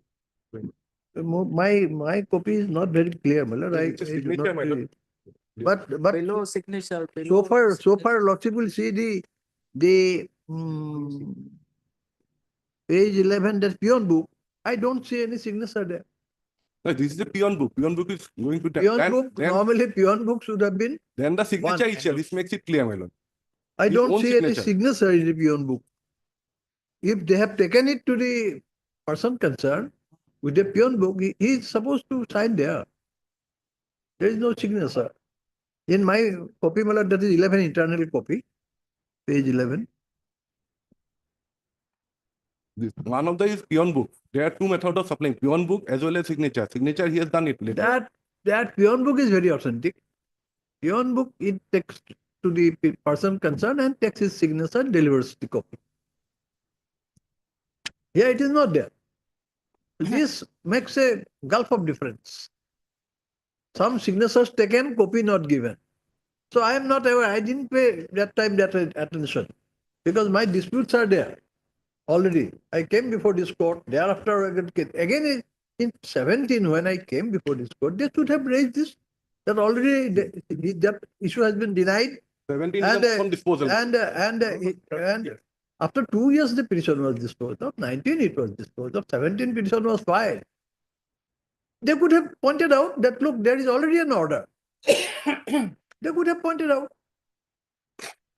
So now, claiming that it is too late in the day, in my respectful submission, delay and losses will not come here. Because admittedly, that was a wrong order and my dues are there. I retired in 2017. My retirement, certain dues were paid in 2018.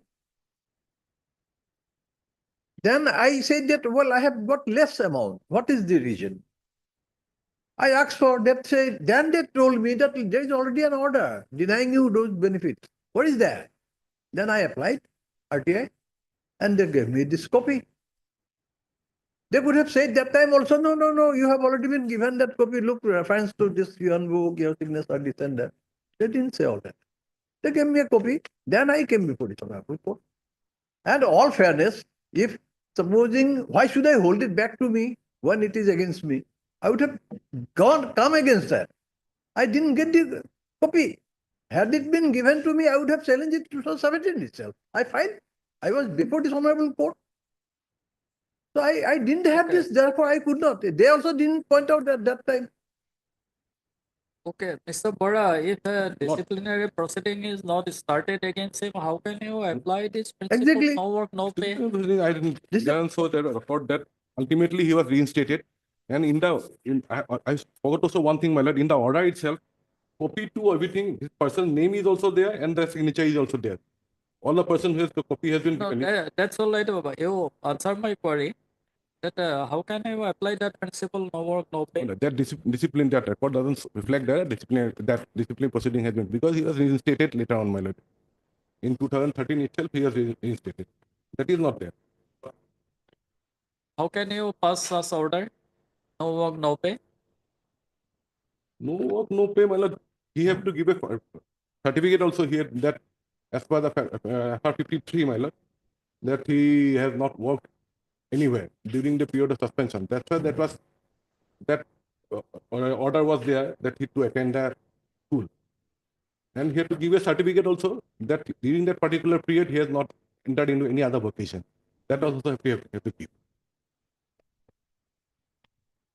And preliminary objection I have raised that coming to court in clean hands, that is not there. Because Lordship will not entertain a writ petition where he has, in a court of equity, where he has not come with a clean hand. Knowing the fact that the order has been passed, he earlier also in 2007 he came the now also He says that he was not served to me. That's the crux of the matter, that No, maybe any person he may coming not be to served also, as contended by the learned complaint for the petitioner. The headmaster has taken his signature no, over some documents.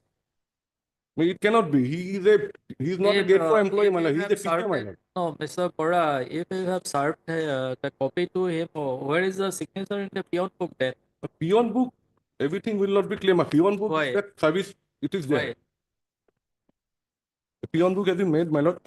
Thing is the signature in the pen number 58, it should make it clear, my lord. No, forget about 58. What about page number 11? A peon book,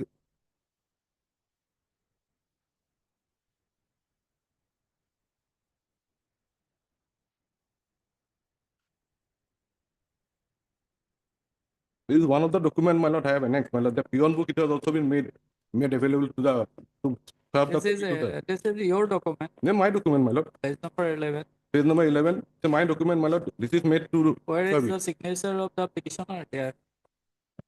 That he has received the copy.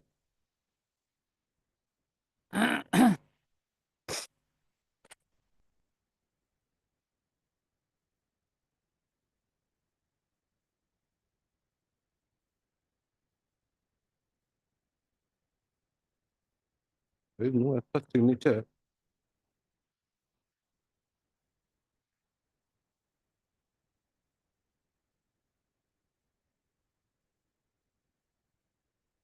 In the peon book. But however, that the signature is absolutely clear in the page number 58, my lord.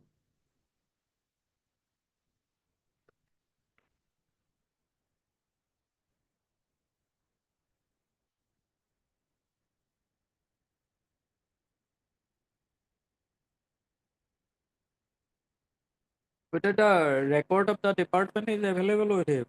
Definitely, my lord. Record will be available because the peon book has come as a part of the record, my lord. No, that record is available. No, with him. not with me. Right now, it is not.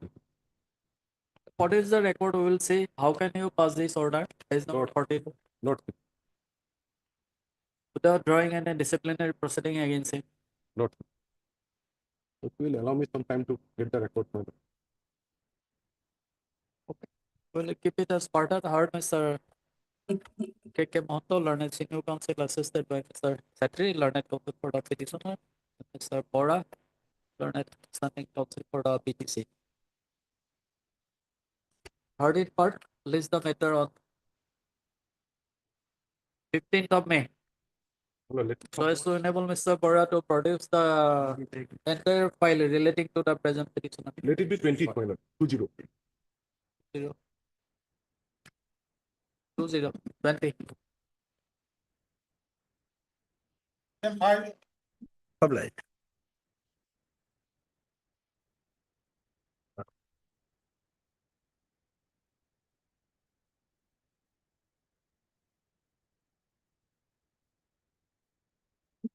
Yes. May I please, as a lordship? Lord, the matter relates to a decision taken by the Department of Finance.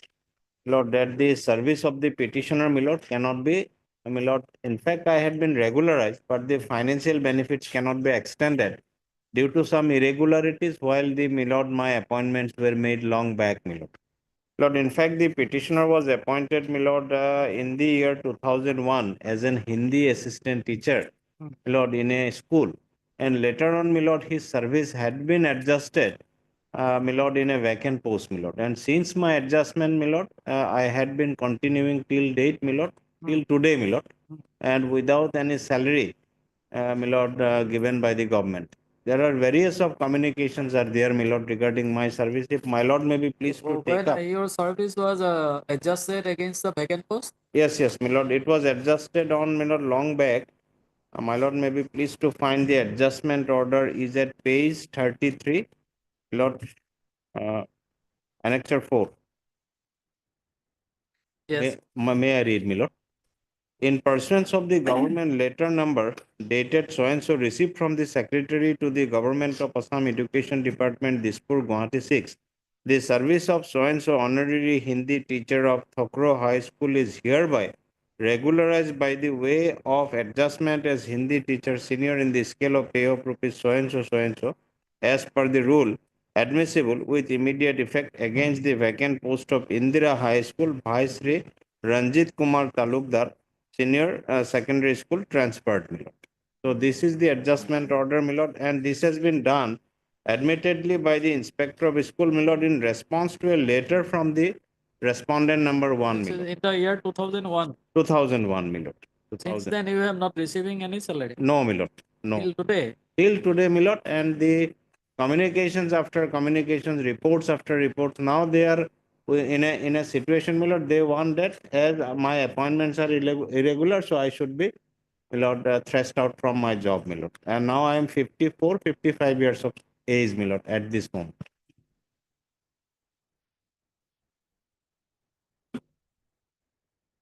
If my lord, maybe please, several writ petitions had also been taken up, my lord, by this honorable court. My lord, may be pleased to take up one order. I beg to draw my lordship's attention, my lord, is at page 39, my lord.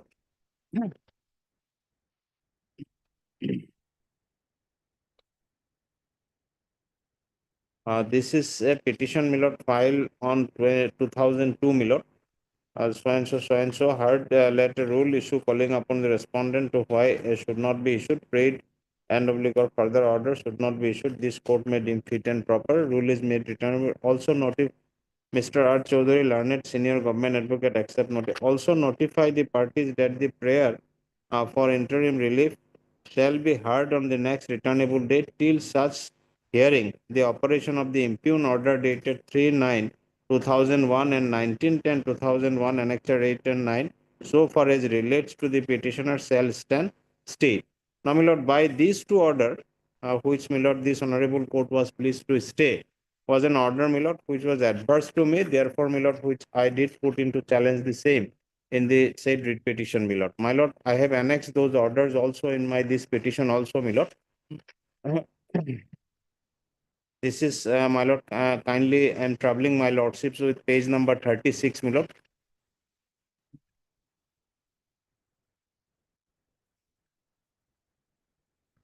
Lord, this is a letter dated 19th of October 01 to the principal so and so, reference of so and so. With reference to the letter on the subject cited above, I have the honor to say that government has already made an order to the effect that the service of those teaching and non-teaching staff of your school had been regularized by adjustment against any vacant post during so and so, that is after the consultation of the state level empowered committee without its approval. You are requested to furnish the particulars of such teaching and non-teaching staff of your school as per pro forma given below to this office immediately. It is further directed that the salary bill of such teaching and non-teaching staff of your school should not to be prepared and drawn till necessary instruction received from the government. Lord, the government was on the one hand, Milord, was very much kind enough to adjust my post, which I have just brought into my lordship's kind notice, Milord. And on the other hand, Milord, this letter had been communicated that salary bill should not be prepared. That's why, Milord, these communications had been put into challenge before this honorable court, Milord. And finally, my lord, may be pleased to find an order had been passed.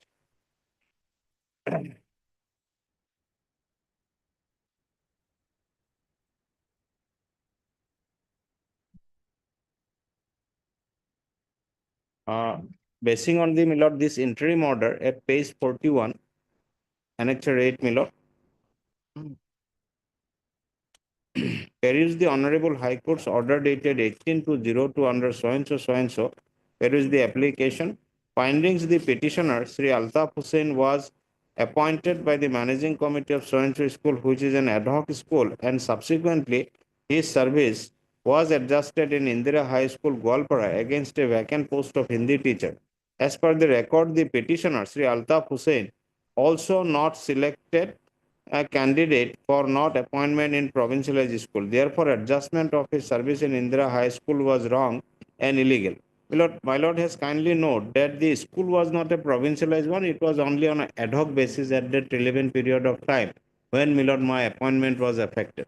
Lord, had it been a case that the school was provincialized, was governed under the rules of 1977 or 2001 rule prevailing at that relevant period of time, then they could have said that, my lord, that my initial appointment was by rehearse the rules. But that was not the case, my lord. It was an ad hoc, and the ad hoc rule was governing at that moment, my lord.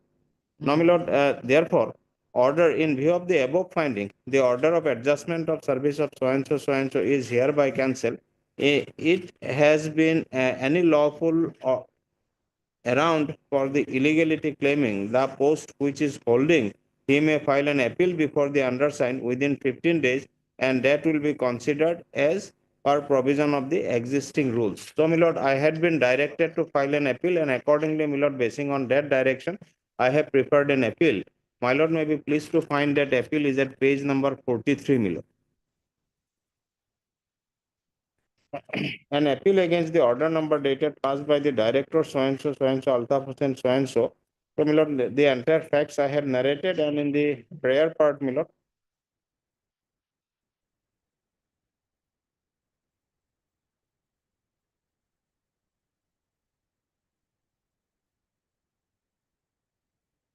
honor may be pleased to admit this appeal. My lord, the entire facts I have not, my lord, to save my lordship's precious time. The fact is regarding, my lord, the entire facts has been narrated in my appeal, that how my appointment came to be, how I had been adjusted.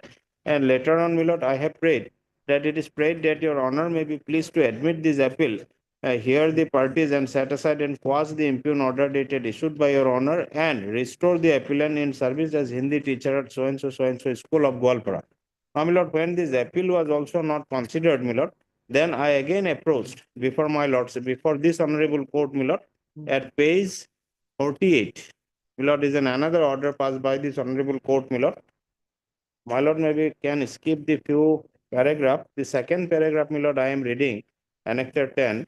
Mr. Thomas, the learned counsel, submit that since the appeal is pending before the appellate authority, it will be appropriate to issue a direction to dispose of the same.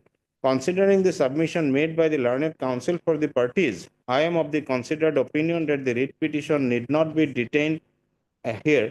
Instead, it is provided that the Director of Secondary Education Assam shall take on record the Annexure 17 appeal dated so and dispose of the same in terms of the Annexure 16 order dated so and so. The appeal shall dispose of within a period of 2 months from today. Mr. Thomas, the learned standing counsel, shall make necessary communication with the Director for compliance of the order. Till disposal of the appeal within the stipulated period of 2 months, the service of the petitioner shall not be disturbed, if not already dispensed with, pursuant to the impugn Annexure 16 order dated so and so. The petitioner may obtain the certified copy of this order and produce the same before the said director with a copy of the writ petition and its enclosures for his necessary follow-up action. It is submitted by the learned counsel for the petitioner that in terms of the interim order passed by this court, the petitioner has been continuing in his service but has not been paid his salary. This aspect of the matter shall also be considered by the Director Elementary Education Assam. So, my lord, responding to this order of this honorable court, my lord, and speaking order, my lord, came to be again passed at page 52, my lord. Lord, I am skipping the relevant paragraph, first two paragraph, then third paragraph I am reading, my lord. I have perused the order dated 5/1/2006 passed in WPC number so and so. Although in the last line of the order, it is mentioned that Director of Elementary Education will consider the case, but in the ninth line of the order, it is provided that he will prefer appeal before the Director of Secondary Education. It transfers from the order that the petitioner shall file appeal application before the authority and concerned he filed the representation dated, but no order is seen to have been issued on the appeal. Since the report of the inspector of school Gwalpara dated, which at so and so, it is also reported by the inspector of school that the petitioner has not received salary since August 2003. Considering the plight of the petitioner and any proof on humanitarian ground to regularize his service with prospective effect, with this representation of the so and so school is disposed of. Now, my lord, may kindly note, my lord, that admittedly government has taken a humanitarian aspect, my lord, on the issue of the petitioner, that there was a decision at the level of the director, my lord, that I should be, my lord, paid this salary, my lord. After this communication, my lord, again there is a series of communication, my lord may be pleased to find at next page, page number 53, from the office of the respondent number 1 to the Director of Secondary Education, Assam. My lord, regarding so and so with reference to the subject cited above, I am directed to request you to furnish a proposal for regularization of service in respect of Sri so and so, so and so, so and so, along with the finance SIU format 1 and 2, creation number at an early date. So, my lord, again, from responding to this communication, the director has again responded, my lord, with reference to the subject cited at next page. I am reading, my lord, page 54, my lord. With reference to the subject cited above, I have the honor to furnish herewith a proposal for regularization of service in respect of so and so high school, along with the finance so and so, creation number so and so, as received from the inspector of school GDC Gwalpara by his letter number dated so and so. This is for kind information and necessary action of the government. So, my lord, the entire format has also been maintained. That what category of post, my lord, I was initially adjusted and holding at that relevant period of time. So, my lord, as the process did not move forward thereafter, then again I have approached, my lord, before this honorable court at page 57, Annex 14, my lord. The writ petition was came to be disposed of, my lord, at page number 60, my lord. In view of the above submission, while the matter was taken up for consideration, it has been submitted by the learned counsel for the petitioner, will be satisfied if a direction is issued to the respondent authorities to consider the proposal submitted by the Director of Secondary Education, Assam, for of the service of the petitioner as Hindi teacher in Indira High School, Gwalpara, as proposed to the Secretary to the Government of Assam Education Secondary Department, and take appropriate action relating to the claim of the petitioner for regularization within a time-bound period. In view of the above submission, present the writ petition is disposed of with a direction to the respondent authorities, more particularly respondent number 1, to examine the said proposal as submitted by the Director of Secondary Education, Assam, for regularization of the service of the petitioner as Hindi teacher in so and so Gwalpara in accordance with law, so that in the event the petitioner is otherwise found entitled and eligible, necessary benefit of regularization may be given to the petitioner. The above exercise shall be completed within a period of 6 months from the date of receipt of a certified copy of this order. So, my lord, again they have taken up the exercise. Several communications had been made, and, my lord, a report has also been prepared at page 62, my lord. My lord, in this report prepared by the Joint Director cum Inquiry Officer of the Secondary Education, Kahilipara, my lord, may kindly note from paragraph 4, my lord. Consequent upon so and so filed a writ petition before the Honorable, directed the respondent authorities not to disturb the petitioner and allowed him to continue in service until further order. In compliance of the Honorable Court's order, the petitioner so and so has been serving regularly as Hindi teacher of Hindi High School till date, but he has not been drawn his salary with effect from so and so. In pursuance of the government letter number dated so and so, the then Director of Secondary Education, Assam, has submitted the proposal of regularization of so and so in format so and so. As per records, it is seen that the matter is related with the Honorable High Court's order. It is not known to the reason in the year 1999 under what rules of provisions the SMDC of the concerned school has made appointment on honorary basis. Now the matter is legitimate right of the petitioner as per the Honorable High Court order dated. The copy is so and so. The necessary documents are also enclosed herewith. The matter is placed for necessary consideration of the government for further avoiding of legal complications. Now, the Judicial Department's view has also been sought for, my lord, at page 63. It is a court case related matter in WPC number so and so filed by the Indira. In this connection, a speaking order issued by the Director Secondary Education is placed at flag Z. A precise on the matter is placed at so and so. Notes and orders from so and so may also be perused. Now the Judicial Department is requested to furnish the legal views on the matter of regularization of service of so and so in Indira High School, Additional Secretary, Secondary Education Department. So, my lord, the Judicial Legal Cell Department, my lord, has prepared a elaborated detailed report.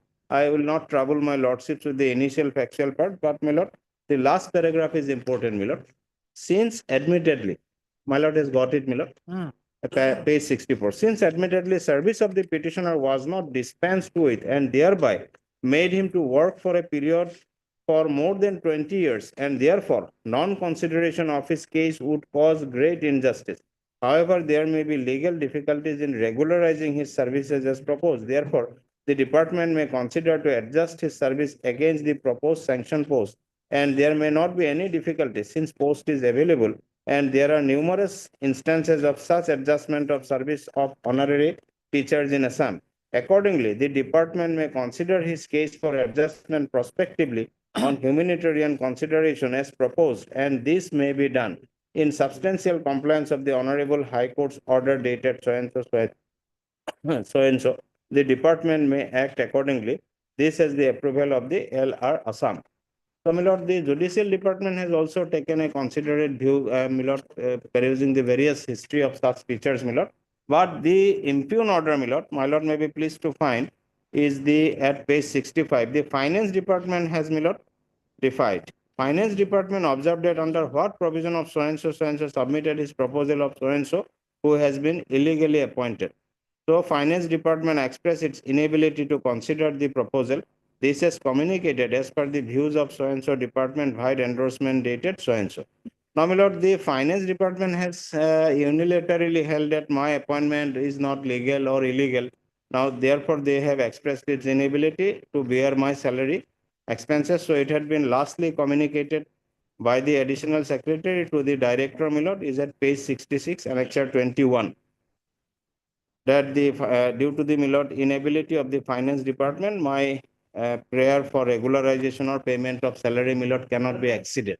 This is my case, my lord, in a lump sum manner, my lord. Now, my lordship has perused the entire records, my lord, which I have made available in my writ petition, wherefrom it transpires, my lord, that the initial appointment of the petitioner when the school was in an ad hoc stage, my lord, admittedly. Now, in what rule, my lord, I have violated, the department is also not sure, my lord, while making my appointment by the managing committee. So now they are saying, my lord, that as the school was a provincialized one, so therefore, my lord, my service was ought to have done by following the provisions of rule. My lord, they could have straight away, my lord, terminate me or can restrain me, the managing committee or the other authorities, my lord, that such appointment is illegal, you should not proceed it with. But my lord, may kindly appreciate one document, my lord, which I have brought into my lordship's kind notice, my lord, that the inspector of school had been directed by the, my lord, government that the respondent number one, that you adjust and regularize my service. So this is a conscious decision, my lord. And this is a, although, my lord, that, my lord, I have to submit fairly before my lord, although that, my lord, adjustment or regularization letter and had been interfered with. But though it had been interfered with, my lord, no termination order till date, the department has issued in my favor that for this is the reason my services cannot be regularized or, my lord, my salary cannot be paid. Only, my lord, the finance department lastly come to a conclusion that this is the reason as the appointments are illegal. So therefore, my lord, my benefit cannot be extended, my lord. That is their view, my lord. And today I have received an affidavit, my lord. Same thing has been reiterated in the affidavit also filed by the finance department, my lord. No, by the filed by the director of secondary education. Finance has not filed. I have not received. File koriche nei gogo. Oh, written as that. So, my lord, a man, my lord, a person concerned has, my lord, has invested his whole life from the year 2001 to 2025, nearly about 25 years now, my lord. Now they have come to a conclusion that, my lord, my service cannot be regularized or benefit cannot be given, so I should be ousted and thrown away, my lord, by consuming my valuable years of my life for more than 25 years, my lord. At this moment, my lord, I cannot go for any other job or nothing left, my lord. As the judicial department has said, my lord, in their opinion that such instances are available in the state of Assam, that such features can be adjusted or regularized, my lord. So my lordship as a lordship of equity, my lord, can consider, and my lord, my benefit should be directed to be extended, my lord.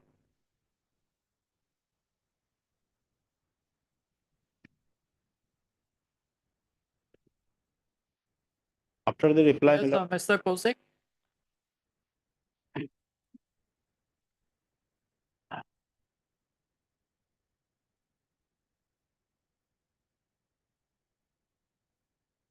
So you have filed additional affidavit.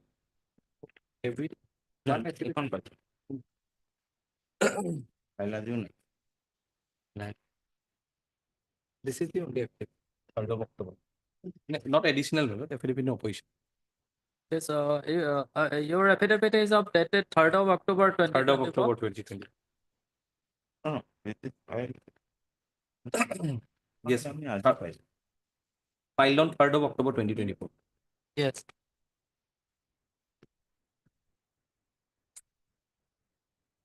দিদি আমি বলে দাও।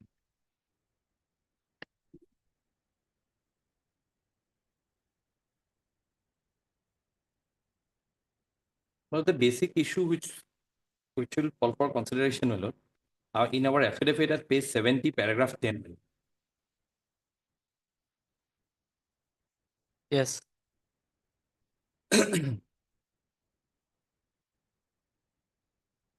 May I just read it? The opponent begs to state that now the petitioner filed his instant writ petition claiming for regularization of his service in reference to the government office memorandum dated 21/1/2004 and later dated 30/06/2004 and later dated 7/3/2006 regarding appointment of teacher on honorary basis by the managing committee. The government is not liable for regularization of service of honorary teacher who were appointed by the managing committee. It is also mentioned in a writ appeal number so and so clearly operated that principle laid down in that case is that the person appointed by the managing committee after provincialization on honorary basis are not eligible for regularization. So, my lord, for claiming the purpose the regularization, my lord, the petitioner has to first show that his appointment. Okay, we'll resume after break. মাল। But your director's letter is there that on humanitarian ground proposal may be submitted to regularize his service. That is a proposal, my lord. That Yes. proposal was submitted. My lord, director may have a humanitarian ground while submitting a proposal. But while accepting the proposal, it has to be in accordance with law.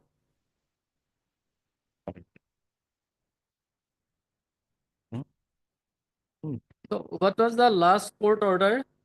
My lord, the last court order which I have just brought, my lord, is at page. 60? Yes, my lord. Page 60.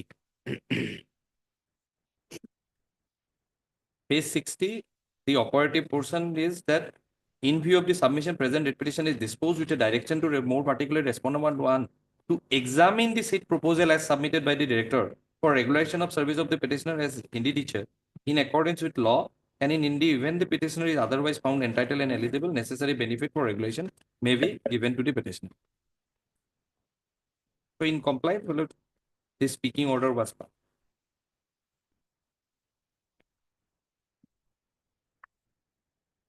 Page 62, no?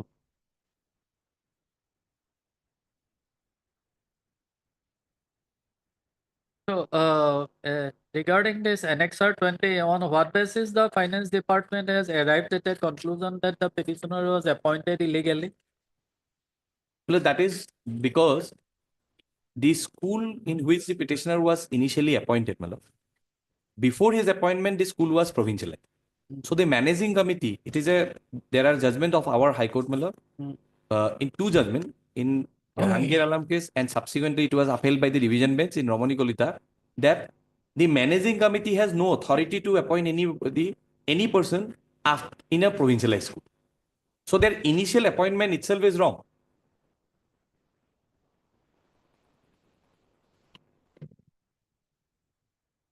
But subsequently, he was adjusted against another school.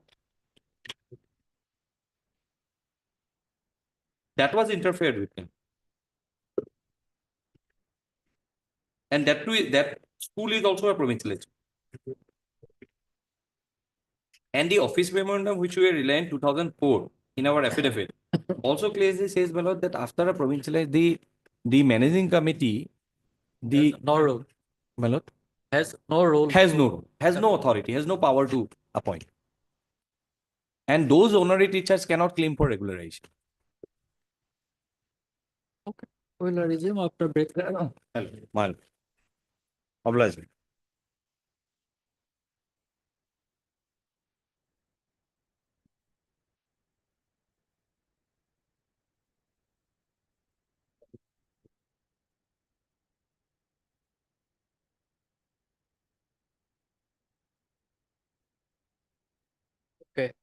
My lord. Lord, the other aspect which I would like to draw your lordship's attention is page 72, my lord.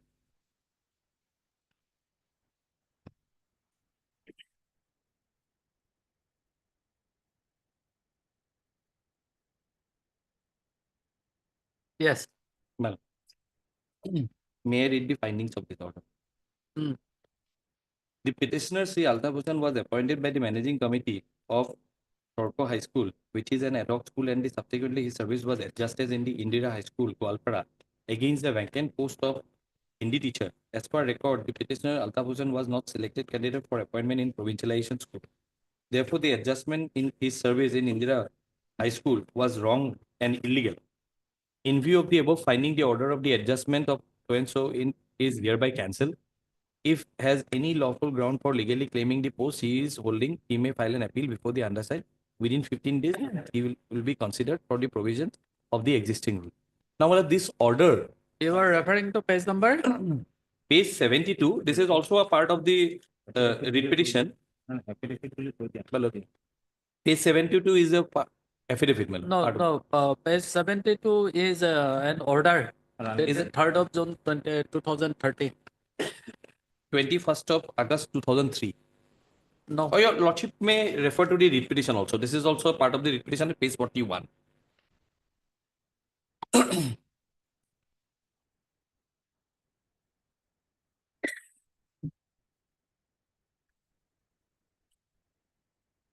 Page 41.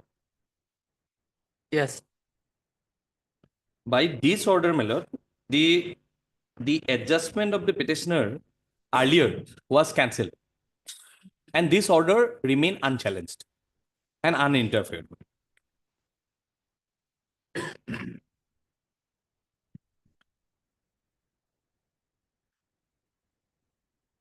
My lord finds page 41. Hmm. May I read the findings again? Hmm. The petitioner Sri Altaf Hussain was appointed by the managing committee of so-and-so, which is an ad hoc school, and subsequently his service was adjusted in Indira High School, Goalpara, against a vacant post of Hindi teacher. As per records, the petitioner Sri Altaf Hussain was not selected candidate for appointment in the provincialized school. Therefore, the adjustment of his service in Indira High School was wrong and illegal. In view of the above finding, the order of the adjustment of service of Altaf Hussain in Indira High School is hereby cancelled. My lord, mark this. And thereafter, he was given a liberty to file an appeal. Thereafter, an appeal was filed. Appeal is page 43. For non-consideration of appeal, my lord, he approached this honorable court at page 50 again.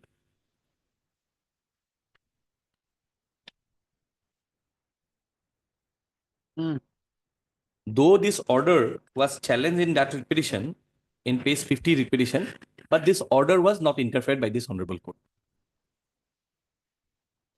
So this order of cancellation of the adjustment of the adjusting the petitioner in that Indira High School, which was cancelled in 2003, but it's remained as it is.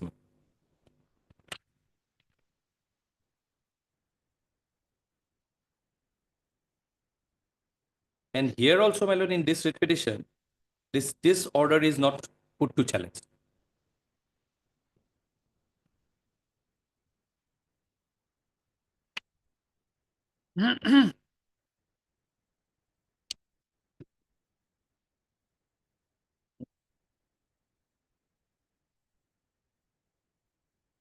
And page 52 thereafter, my lord, pursuant to the order passed by this honorable court on 5/1/2006 at page 50, which I showed it to lordship. No, no.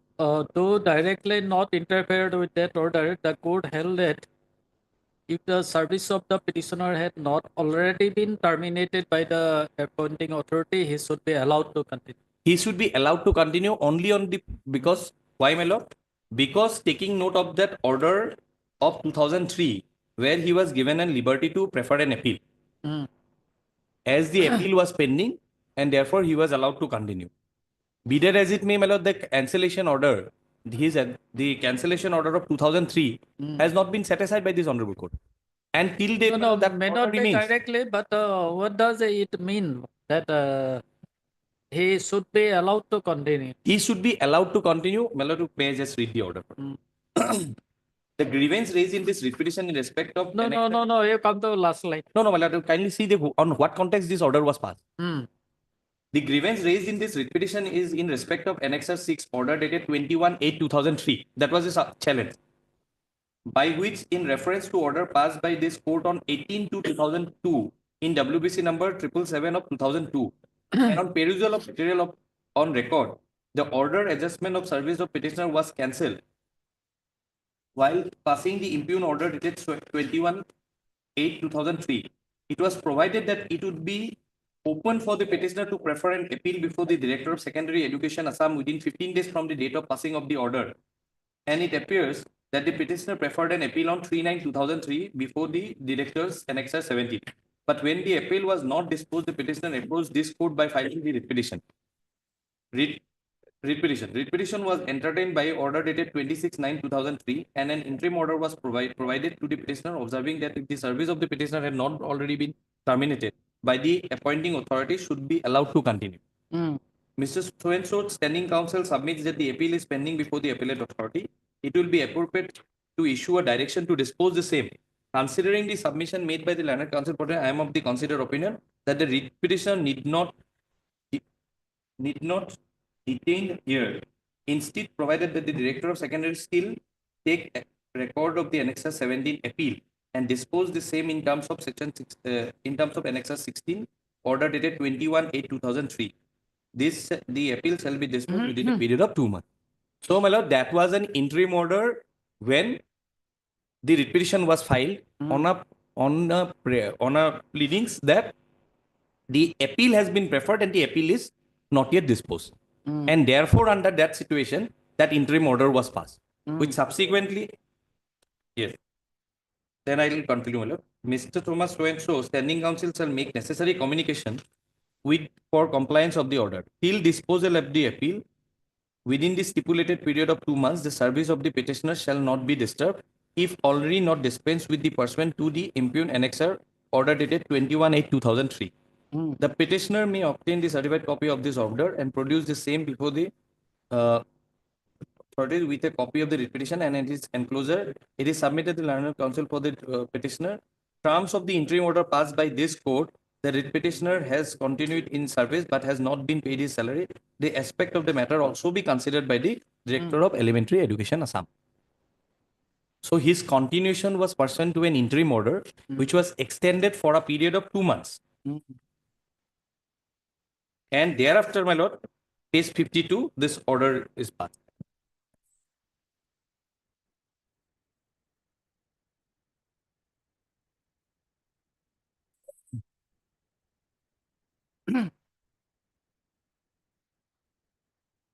Page 52, my lord.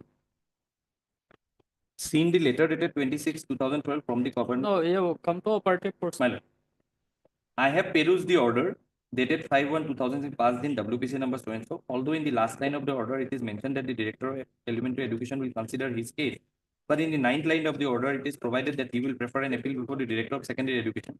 It transpires from the order that the petitioner shall file an appeal application before the authority, and accordingly he filed representation dated 3/9/2023.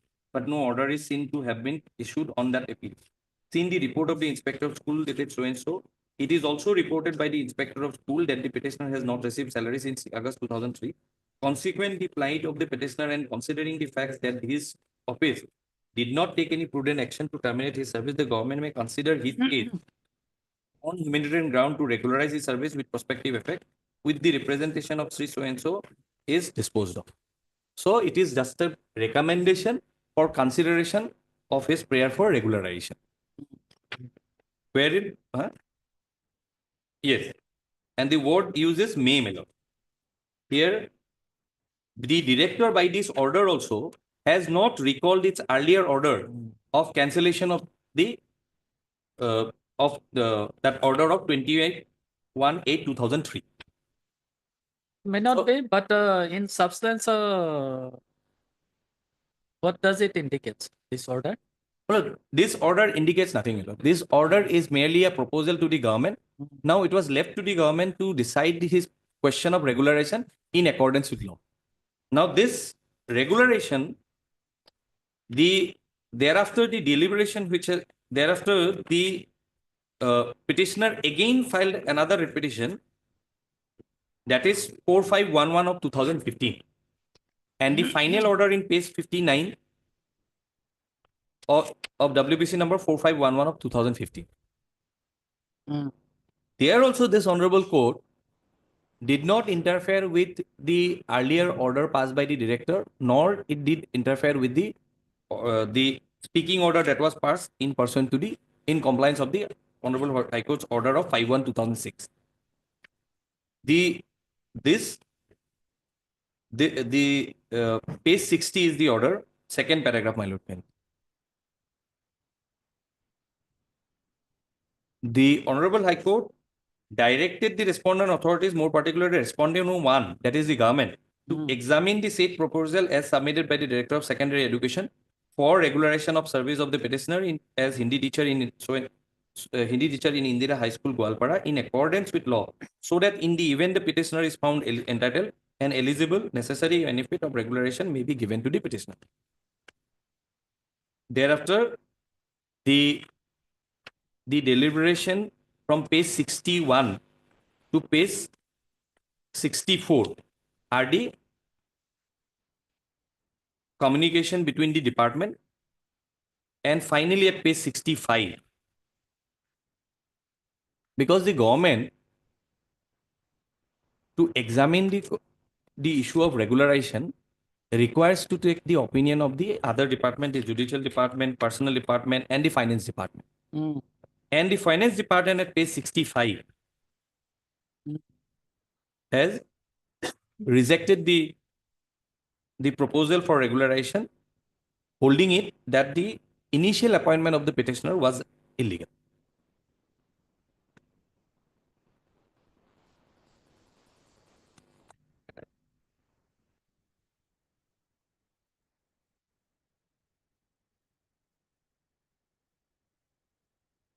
Page 65.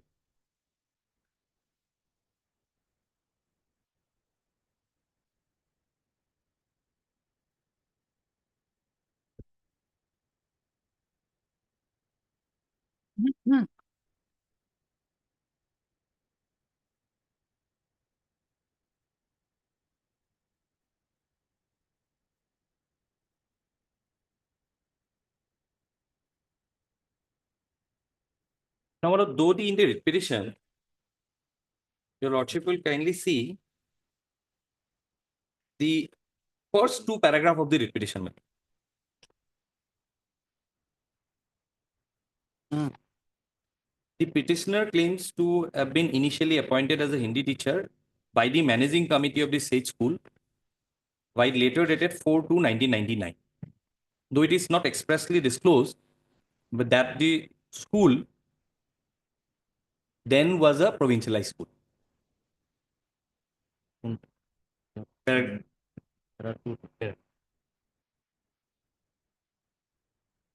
Now we have taken a categorical stand in our affidavit at paragraph number 10.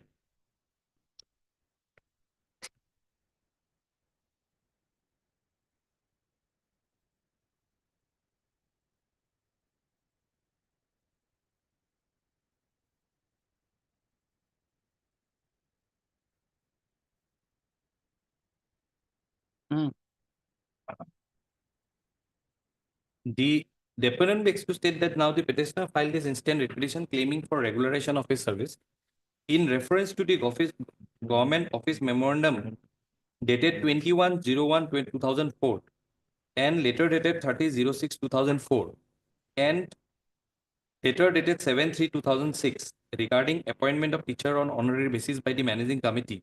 The government is not liable for regularization of the service of the honorary teacher who were appointed by the managing committee. It is also mentioned in a writ appeal by WPC number WA2532 of 2003 in WPC number 2932 of 2003 clearly ordered as the principle laid down in that case is that the person appointed by the managing committee after provincialization of the school on honorary basis are not eligible for regularization. Okay. Now, my lord, there is no Okay, okay. and there is no denial to this. No, Captain. Mr. Bhuya, where is the appointment letter of the? Yes, yes, my lord, I have annexed, my lord, that is the more question, my lord. My lord may be pleased to find my appointment is at page 30, annexure 1, my lord. My lord, I have taken the instruction right now. This is a purely a venture school, my lord, at the time of appointment of the petitioner, my lord. This is 3rd of February 3rd of 1999. February, Thokro High School was a, my lord, what has happened, my lord? I was appointed initially in this school. Later on, the government, my lord, has shifted me to another school, that is Indira High School, wherein I had been my lord, adjusted and regularized also, my lord. But my initial appointment in this Thokro High School, when I was appointed, was a venture, my lord. That is, my lord, So when this school was provincialized, my lord, this school, this Thokro High School, my lord. yes, My lord. when? It was provincialized in the year 2013, my lord, under the 2011 Act, 13. 13, my lord. Is that order is a part of the? No, no, that order is not a part of the record, but my lord, I can produce that record order also, my lord. My lord, my lord, may kindly see my adjustment order, my lord. My lord, I am very surprised that my learned friend Page number? representing the secondary education department, he is opposing the view of the director of secondary education, which is reflected in the various communication. In fact, the administrative department is in my favor, my lord, that the looking into the circumstances, my lord, they wanted to regularize. Even the judicial department has also acceded the proposal. The other department has also, only the objection has been raised by the finance department, my lord, that my initial appointment had held to be illegal by the finance department. Now, what is the basis and where from they have come? That basis and finding in the finance department, my lord, letter is missing, my lord, admittedly. And the finance has not yet filed any affidavit till date, my lord. I have not received. My lord. Because the main impugn, my lord, decision which I am challenging in this petition is, my lord, the decision of the finance department, my lord, not the other communication. Because this administrative secondary department is in my favor, my lord. They are in, my lord, on whatever ground, my lord, they are proposing to regularize my service. The proposal has been sent to the government, my lord. Now, my lord, the two vital documents, my lord, which I have brought my lordship's kind notice, my lord, is my initial appointment is at page 30. My lord may have found that this is an appointment that you are hereby appointed as a Hindi teacher in Thokro High School as honorary, basing wide resolution number so and so dated so and so. Hence, you are requested to join in your service within 15 days from the date of issue of the order. Now, my lord, this is a incident happened. My lord may kindly note the date dated February 1999, my lord. From 1999, now what they have done, my lord, thereafter, the department, my lord may kindly see the adjustment and regularization order is at page 33. This is a, my lord, before that, page 32, my lord may kindly have a look, my lord. 3, so and so additional secretary to the government of Assam Education Department to the inspector of school, Gwalpara District Circle, regularization of service by way of adjustment. With reference to the subject cited above, I am directed to forward with an application along with it enclosure received from so and so honorary Hindi teacher in the district of Gwalpara regarding regularization of his service is self-explanatory. You are therefore requested to take necessary action for regularization of the service with prospective effect by way of adjustment against the vacant post of so and so, so and so. My lord, this is a conscious decision on the part of the government way back in the year 2001. They could have, my lord, the statement which is falling from my respected learned friend, my lord, that this kind of person has no whatsoever rights for the purpose of, my lord, regularization. They could have straight away rejected and ousted me from the service at that relevant period of time, my lord. From 1999 till to 2025, my lord, my termination order they have not issued, my lord. I have not been terminated.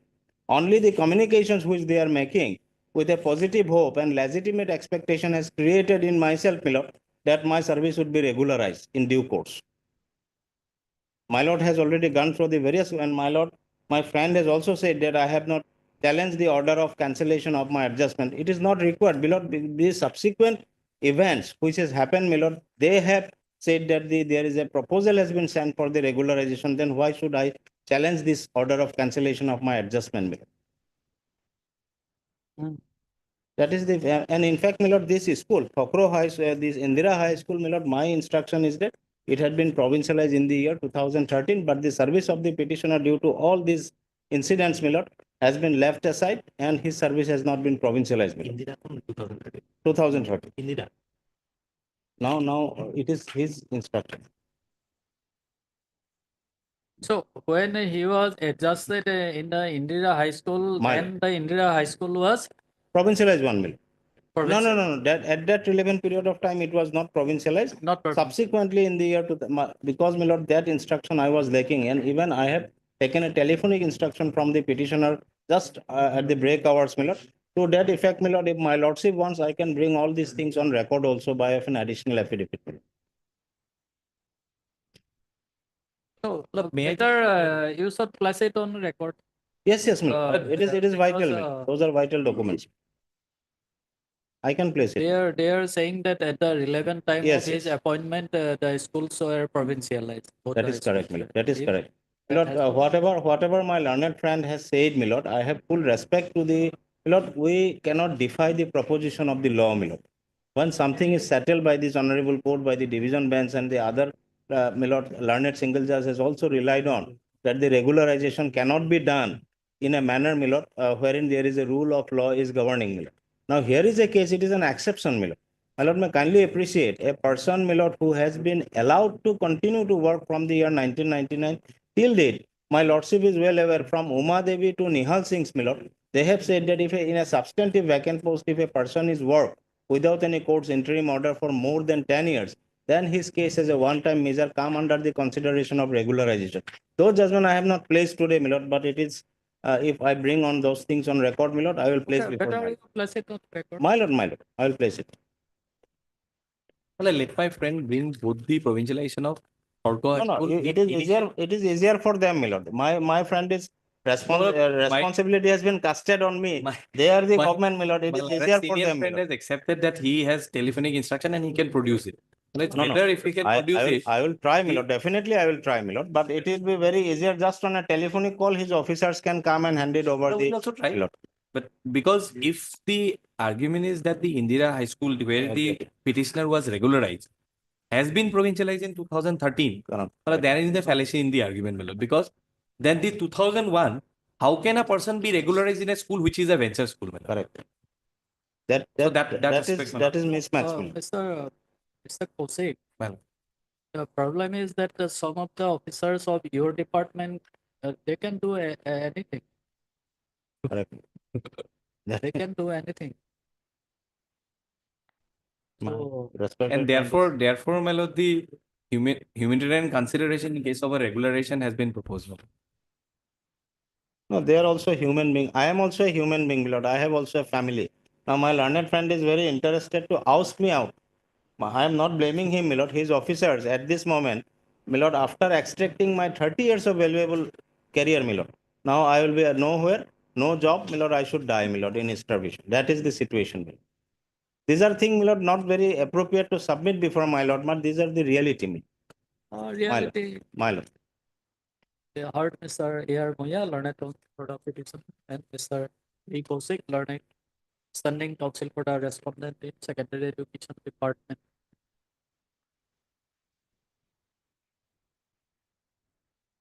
Heard in part, My lord. is the matter on after one. I will file for protective. My lord. The ground for election. Yes. I will file Pardon? for protective. Up to you. You What is may the file, debate? may not file. Hearing is going on. 22nd. My lord. In the meantime, Mr. Moya, learned counsel Yes, for the petitioner, shall bring on record the provincialization order of Okro High School. Kapro High School My- and also of Indira High School. And also the Indira High School. Also the Mal. Indira by way of an additional Mal. affidavit. This the matter as part. Liberty to even political file by affidavit. Not even to file it by- Why liberty is required? You can file it. Yes. No, in my File lord, it. you can file it. Part. Okay. Liberty is however granted to Mr. Gogoi to file affidavit. Item number 10, regarding Obliged. Highly obliged.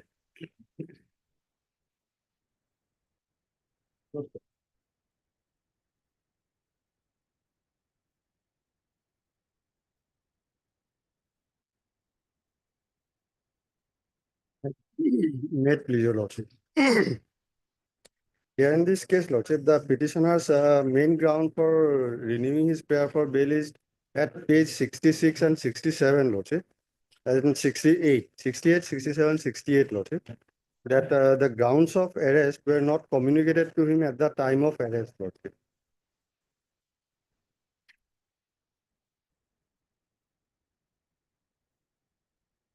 Page 66 is the notice under section 50 CRPC. Only case number is there and he is arrested that part. Then page 67 arrest memo, lordship.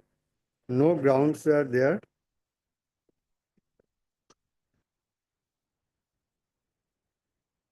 And page 68, lordship, that inspection memo.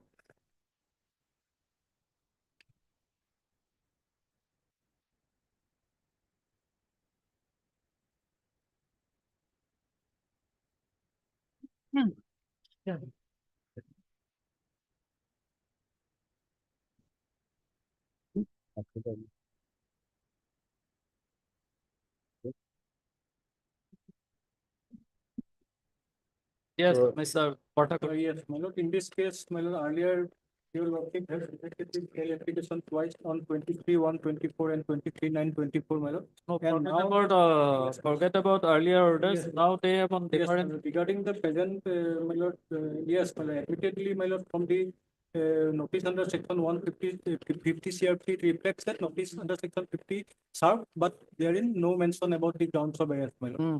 And so, my lord, my learned friend has paid for, my lord, allowing to go on bail in view of the, my lord, judgment of the Bihan Kumar, my lord, and non-furnishing, on the ground of non-furnishing grounds of arrest, my lord, along with the section 50 notice. My lord, regarding that, my lord, I would just like to point out, your lordship may expect my argument or not, my lord, it is a different thing, but I will have to point out, my lord, because in this case, my lord, petitioner was arrested on, my lord, on 2/2/23, my lord. So, my lord, regarding that, at the time of something the document of the Bihan Kumar, my lord, thereafter, my lord, it is right now, my lord, it is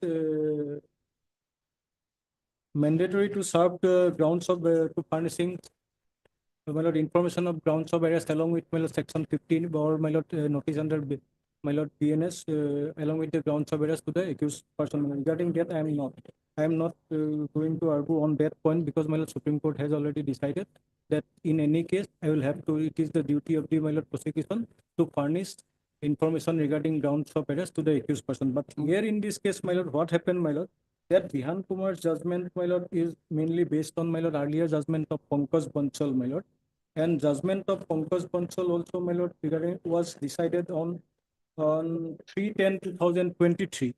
And thereafter, my lord, I would like to point out one another judgment of Ram Kishore Arora versus Directorate of Enforcement, my lord. And my lord, in that judgment, I would just like to point out paragraph 23, my lord. And because in the judgment of Bihan Kumar, regarding that whether that judgment is What is the date of Bihan Kumar? Bihan Kumar, my lord, Decided on 7 February 2025. yes, And this Pankaj Bansal. Pankaj Bansal on my lord 3/10/2023. my lord. And Ramkishore Arora. Ramkishore Arora, my lord, on 15/12/23. my lord. After my lord Pankaj Bansal, my lord. Yes. So, my lord, your lordship may kindly peruse paragraph 23, my lord. As discernible from the judgment in Pankaj Bansal's case, also noticing the inconsistent practice being followed by the officers arresting the persons under section 19 of PMLA, directed to furnish the grounds of arrest in writing as a matter of course. Henceforth, my lord, this is important, meaning thereby from the date of the pronouncement of the judgment, the very use of the word henceforth implied that the said requirement of furnishing grounds of arrest in writing to the arrested person as soon as after his arrest was not the mandatory or obligatory till the date of this said judgment. The submission of the learned senior so-and-so, my lord. So, for the council of so-and-so, for the appellant that the said judgment was required to be given effect retrospectively cannot be accepted when the judgment itself states that it would be necessary henceforth that a copy of such written grounds of arrest is furnished to the arrested person as a matter of course and without exception. Hence, non-furnishing of grounds of arrest in writing till the date of pronouncement of judgment in Pankaj Bansal case would neither be held to be illegal nor the action of the concerned officer in not furnishing the same in writing would be faulted with. As such, the action of informing the person arrested about grounds of arrest is a sufficient compliance of section so-and-so, my lord.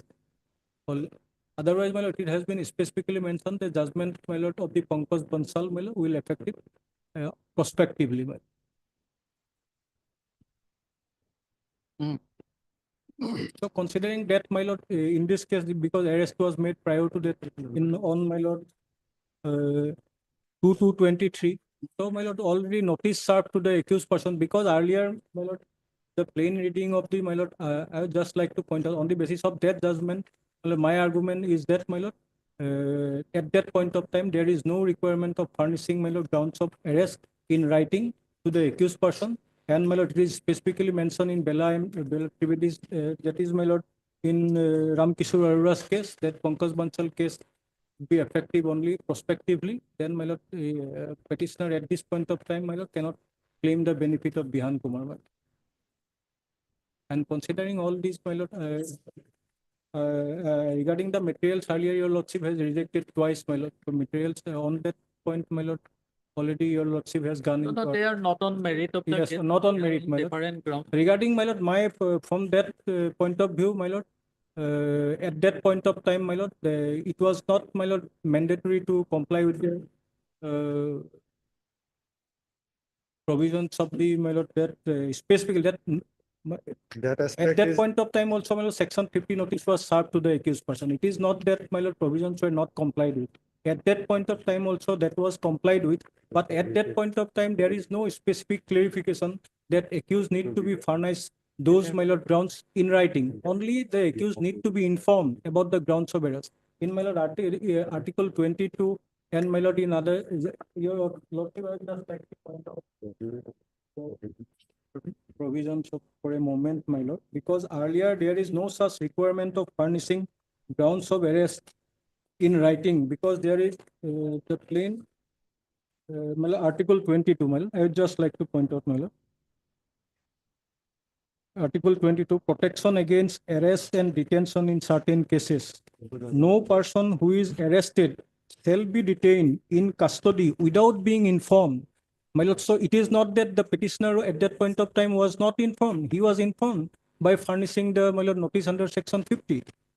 As soon as may be of the grounds for such arrest, nor shall be he denied the right to consult and to be defended by a legal practitioner of No, his choice. Mr. Portakur, you Yes, ma'am. see the grounds for such arrest. Yes. If we go by the page number 66, can it be said that he had communicated the grounds of arrest? Yes, my lord, In because the signature said of, letter only it is mentioned that you have been arrested. yes, my lord. Where is the ground? Grounds were not there. Admittedly, my lord, at that point in time only section 50 notice was there, my lord. No, this article was, though the judgments were not there, Yes. but the article was there, Article 22. Yes, my lord, article was there, my lord. I would just, Then- my argument is that, yes, my lord, I cannot go beyond, my lord, what beyond Kumar and what is there in the constitution. My lord, because I would just like to point out only one thing, my lord. Earlier in all, my lord, trial court proceedings, what happened, my lord? Immediately after arrest of the accused person was produced before the trial court. And immediately what trial court has to look into, my lord, trial court has looked into whether DK Basu's guidelines followed. Your lordship may kindly, if your lordship has also perused, my lord, in all trial courts, bail order in all this, that DK Basu's guidelines followed. And thereafter, my lord, immediately trial court ordered for police custody or, my lord, judicial custody. And those matter also come before this honorable court also, my lord. And in those cases, orders also passed by this honorable courts also. So, my lord, procedure is going on in that manner. Also, yes, there is already earlier existing provision is there, my lord, to providing, my lord, to furnishing grounds of arrest to the accused person. But nowhere there is any clarification that how the mode, how the mode What of conveying the clarification grounds is required? The article itself is clear. Yes, my lord, only to be informed, but the manner how to be, my lord, informed in a writing form, that was not. No, is it your case that you have verbally informed him the ground also? Because they have not raised that ground, my lord. They have not raised that ground, my lord.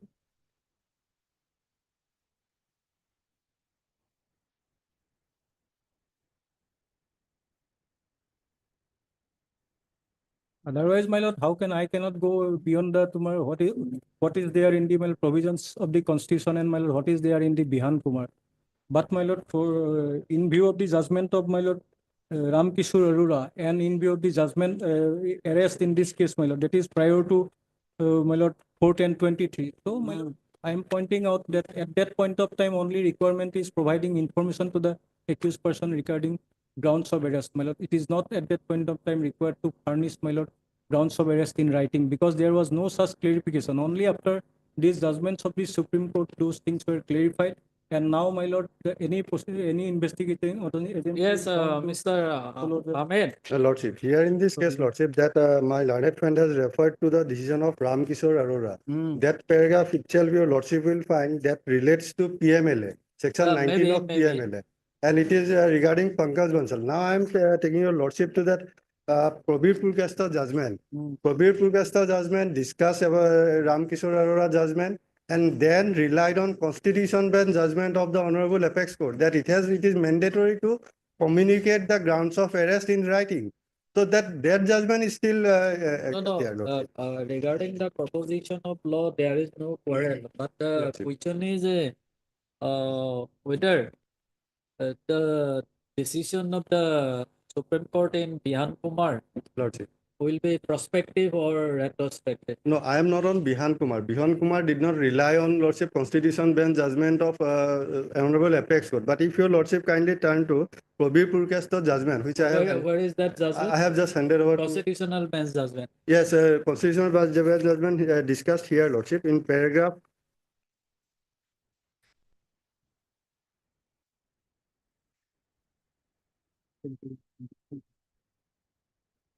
Paragraph 24, Lordship.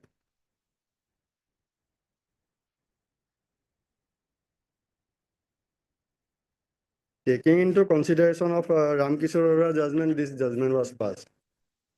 That constitution bench judgment referred at paragraph 24.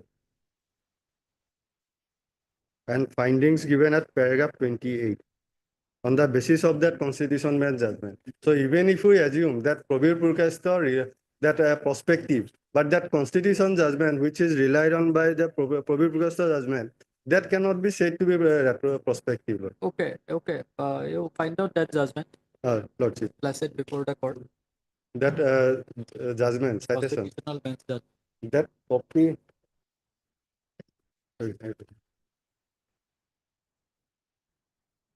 কোনটো জানো? এইটো ইয়াত যোনটো ৰিলাই কৰিছে হৰিকেইখন।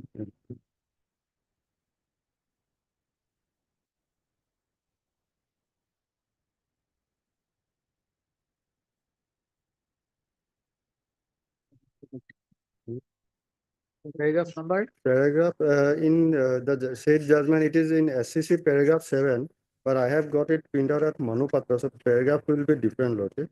That it is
But, Which part? para 9 start from paragraph 9, Lord. The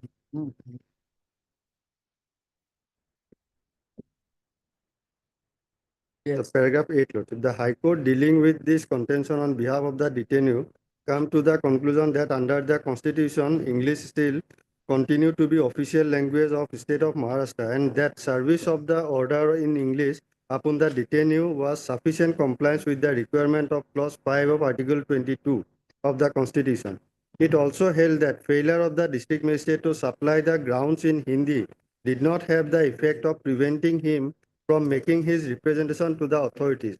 Furthermore, the High Court pointed out that the district magistrate had stated in his letter that the grounds were explained to the appellant in Hindi by the police officer at the time at the order, and the grounds were served upon him.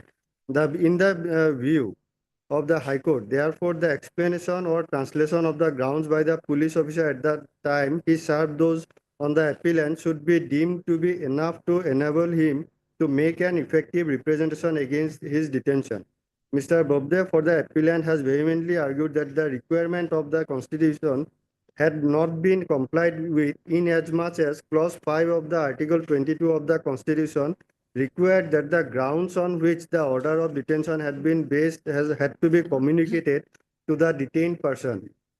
His argument further was that communication of the grounds was not equivalent to serving the grounds in English upon a person who was not conversant with the English language, and that oral translation by the police officer said to have been made to the detainee was not sufficient compliance with the requirement of the constitutional provisions, which must be fully satisfied in order that the detainee may be in a position to make an effective representation against the order of detention. He also contended that we do not know in what terms the police officer translated the lengthy document or whether his translation was correct.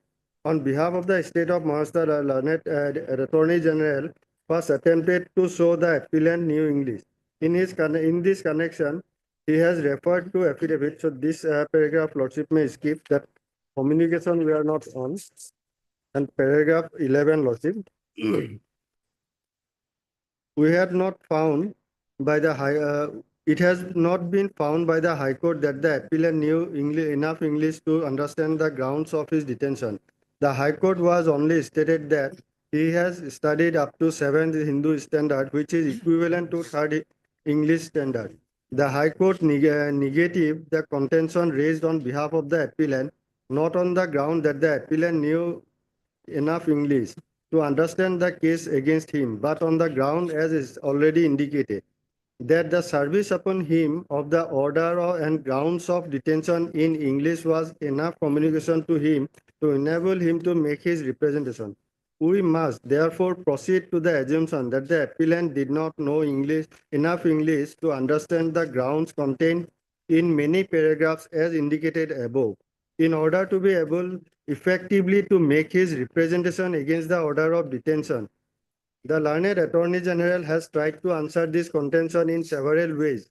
He has first contended that when the Constitution speaks of communicating the grounds of detention to the detainee, it means communication in the official language, which continues to be English.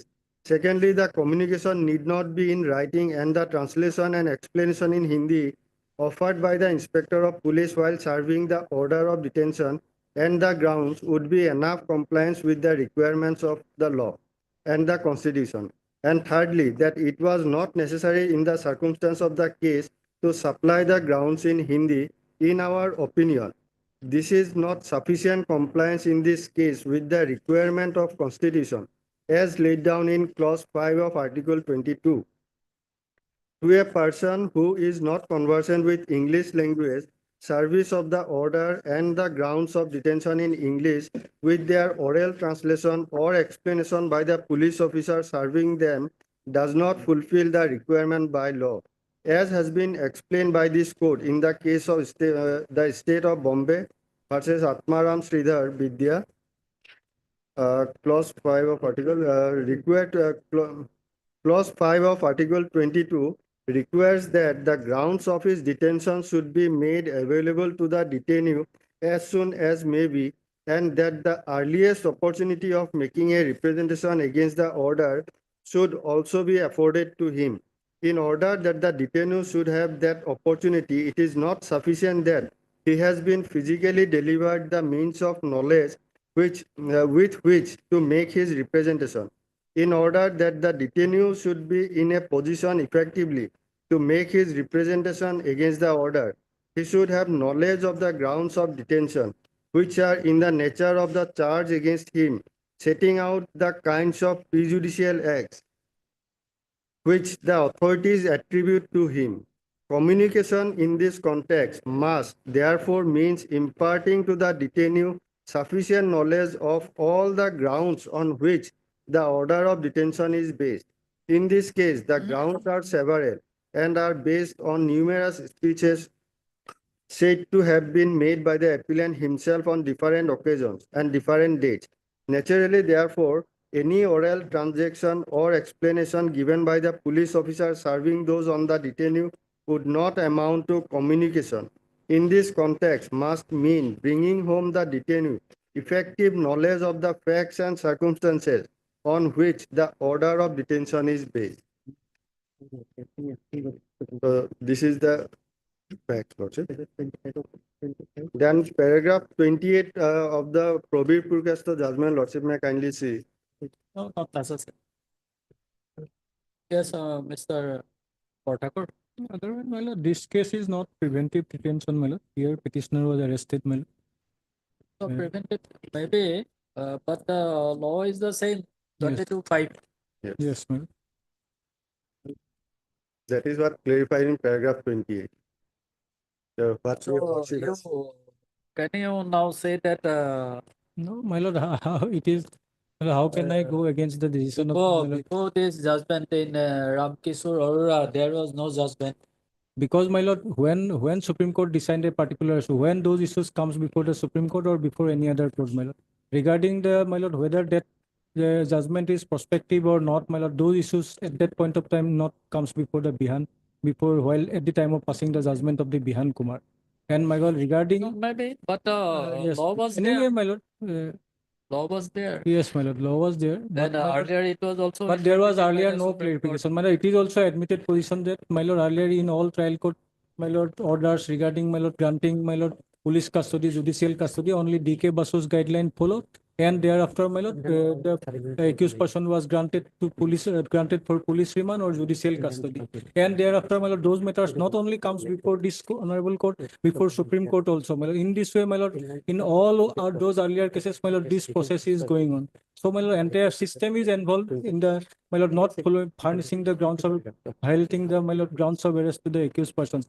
Now, my lord, while Supreme Court has clarified the position, my lord, so what can I cannot, what can I say, my lord? So it now, my lord, every investigating agency has to follow the mandate of the Constitution, and my lord. No, that's all right. But earlier, my lord, admittedly, there was no such, my lord, nowhere there is no such clarification that accused must be provided, my lord, written grounds of arrest, my lord, at the time of, my lord, to furnish grounds of arrest in written at the time of arrest, my lord. So now, my lord, after clarification of the Supreme Court, my lord, although those provisions are, it cannot be said that those provisions are not existing in the constitution or to serve the, my lord, purpose meaningful. So my Supreme Court has now clarified. So after clarification, my lord, it is difficult for us to say anything, my lord. And even in fact, Not Lordship, all, I will Madhu also Limaye's have to- judgment, 3 judges bench of Honorable Apex Court, Pardon? in Madhu Limaye's judgment, Hmm. that I can place before your Lordship, in that case also, how this Article 22 was incorporated, that was quoted. The sentence of the sentence speech of that Dr. B.R. Ambedkar. Let It is us said, do one thing. Furnish a copy to Mr. Portago, Yes. including this decision in constitutional bench. Lordship. We'll hear the matter again on Thursday. Yes. Day after tomorrow. Lord. Day after. Third in part, Mr. Ahmed, learned Court of Appeals, Mr. Portago, learned additional appeal for us. Third in part, please come after day after. Item 7. Oblige.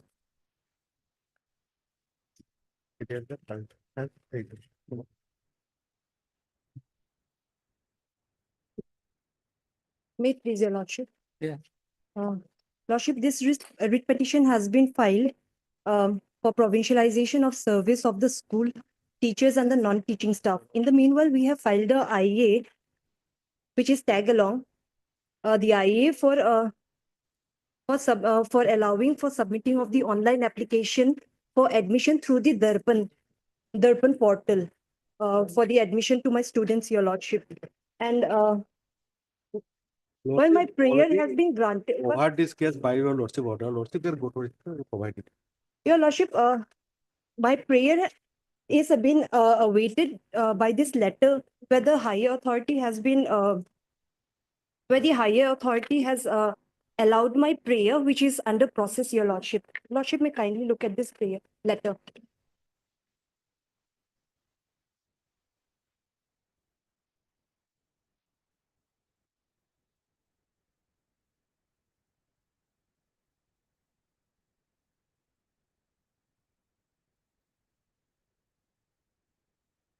My prayer is awaiting for consideration, your lordship, is still under process.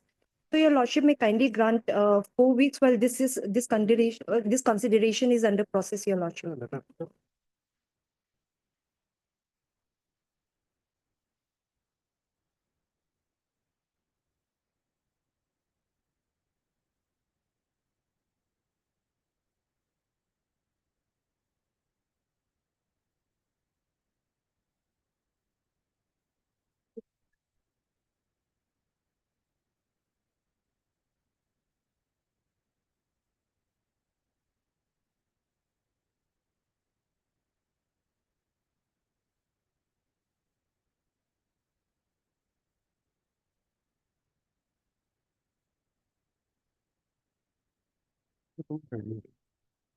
So in the IA, no order is required to be passed.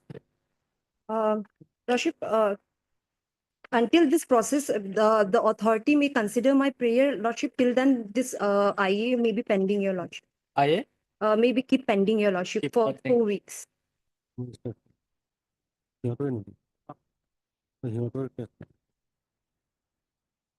This letter, my lord, issued by the Joint Secretary to the Chairman of Board to consider his case.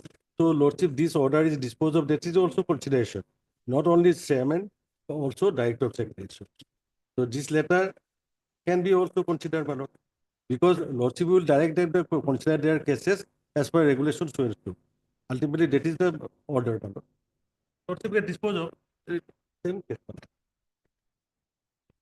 So we'll grant similar relief like this WPC number 4711 of 2024. Sorry, your Perhaps lordship. he does not know about So you are not aware about this order. whatever. So, madam, you please Sorry, go through this. Your lordship may kindly, as I have not seen the order, to kindly go through the order. So lordship may keep pending this IA for 2 weeks, your lordship. 2 weeks. 2 weeks, your lordship. Okay. Heard miss your good name, please. M. Zomanpui. I'll M? write down my name. M. Zomantwi. M. Soman, Learned Counsel for the petitioner, and Mr. Sotia, Learned Standing Counsel for the respondent in. Accept, my lord. Respondent number Respondent number, my lord, 4 and 5. 4 and 5. We have also filed our affidavit. Only 4, my lord. We are only 4. 4. 1, 1, 2, 1, 2, and 3. and 5. So, list the matter after 2 weeks then. Yes, Your Lordship. You vote for it? Oblige, Your Lordship. Yes, straightforward. Yes. Item 8 and 9.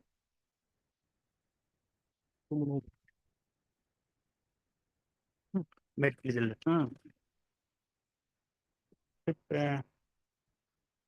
In WPC number, Lordship. 3093, Lordship, item number 8, Lordship.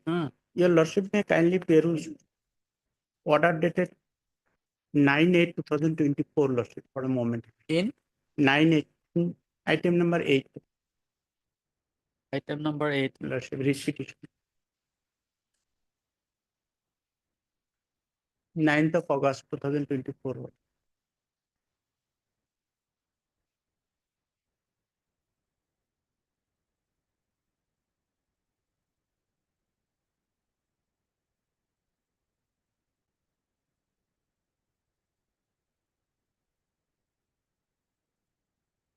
Yes. Lordship, next paragraph, second paragraph, Lordship, in view of the fact that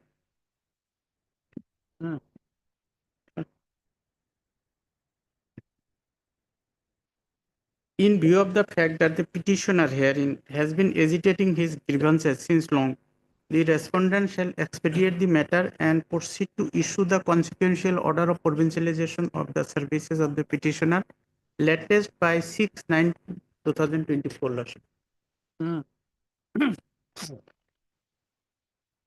Yes, Mr. Sharma. It is regarding the financial implication of there. I have, as per last order, I have received the instruction here. So here, my lord, the proposal for the creation of 5 posts of tutors for provincialization of the service and the provincialization of 2017 has been made, my lord. Here, my lord,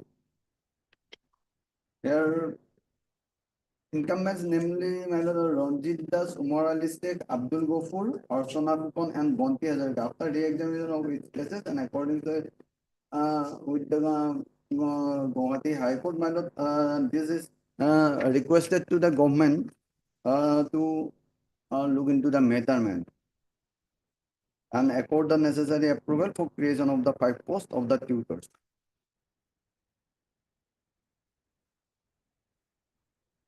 So, my lord, What happened? So, my lord, there is financial implication there and SIU approval also there.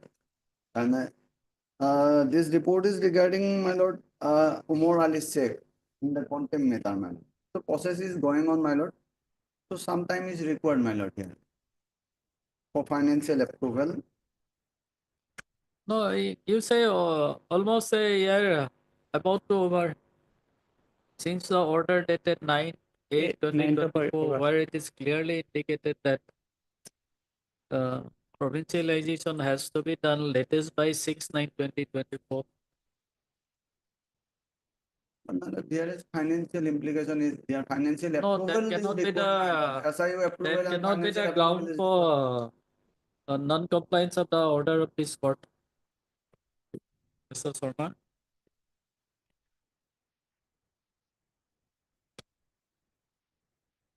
So since the order dated 9/8/2024, sufficient opportunities have been given to you.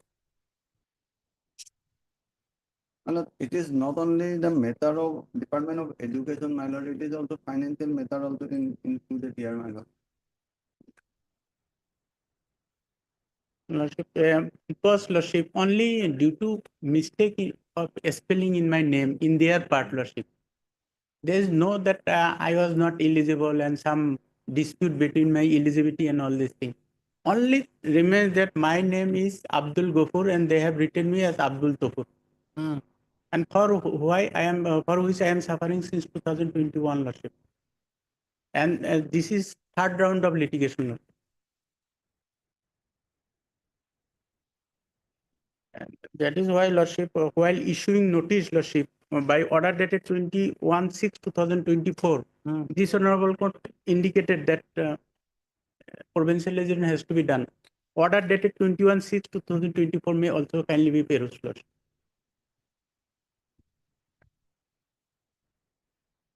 In fact, this order has been passed on an undertaking, Lordship, by Mr. SMT Sisti, Lordship. Already, my lord, proposal has been sent to the finance department, my lord. Here. When? My lord, in this next page, man. Lordship, proposal has been sent on 27/1/2025, Lordship. Tutor in respect of Umar Ali Sheikh, Balishar High School, Dhuburi. And thereafter also, my lord. No, here- annexer 1 is the checklist.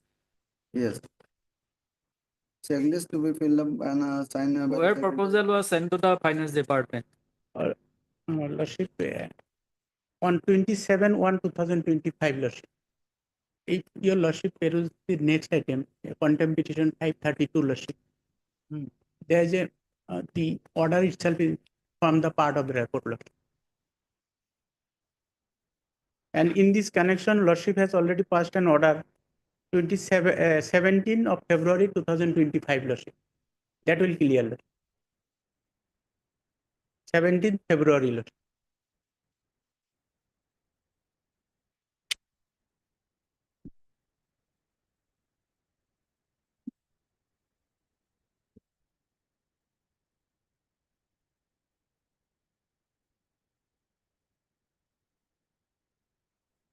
Is Mr. Soliha available today?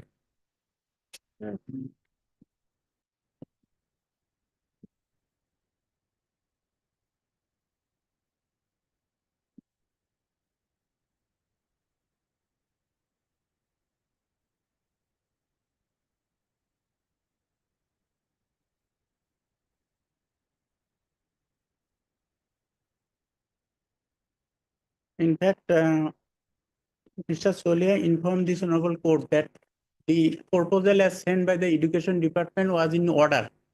And that is why, as per order dated 5th of March, Lordship, this Honorable Court granted him 3 weeks time to complete the inspection.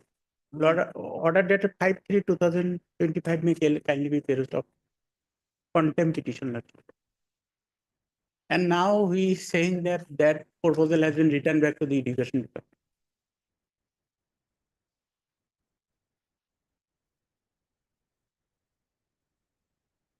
So this is going on since long, Lordship.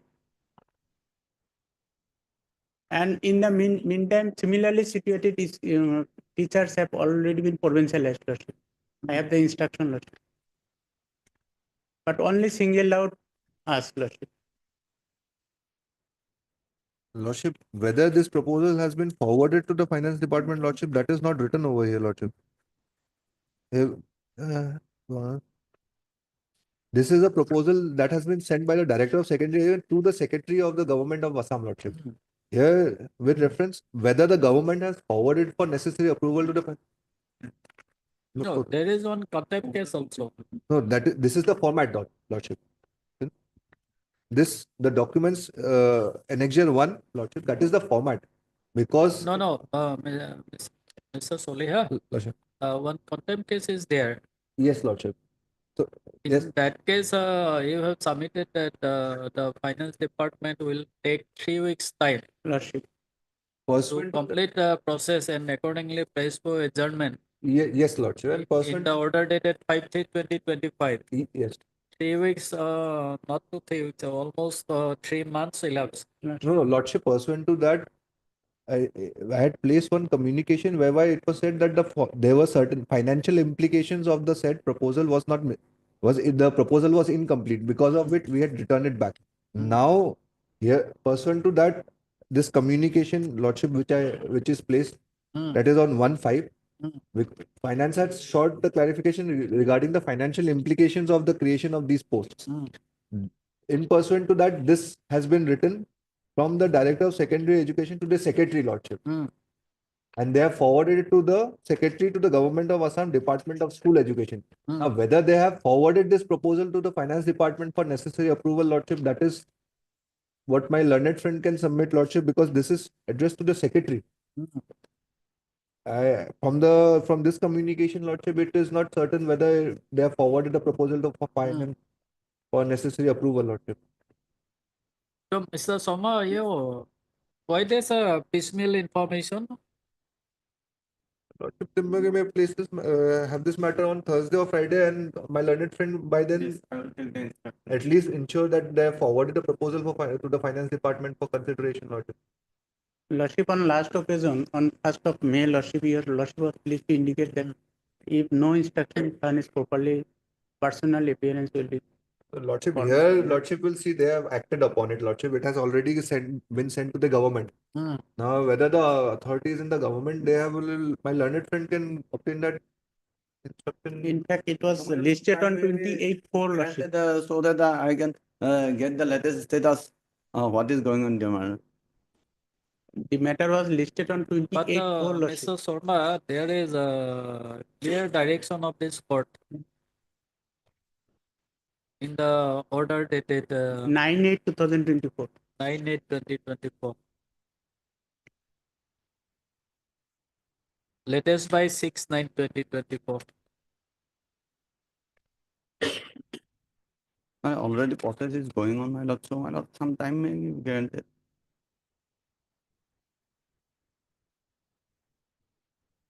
Heard Mr. R. Islam, Learned Counsel for the petition. Then also heard Mr. M. Sharma, Learned Standing Counsel for the respondent in secondary education part. And also heard Mr. Solia, Learned Standing Counsel for the finance department. Lordship, if I may point out one more thing, from the instruction, Lordship, the second last paragraph, it is written in this connection, it may be stated that there is a budget provision of rupees 85 crores, Lordship, lakhs for 8,500 lakhs for the above purpose. So there is a budget already available for the financial year No, 25. that's already, but you accord section. No, You accord yes, approval. Lordship, if there is a budget already available, then our sanctioning is also not required because it is already available. So let them take a call. If our sanction is required, let them forward it, Lordship, because it's already available. It's from their own communication, Lordship.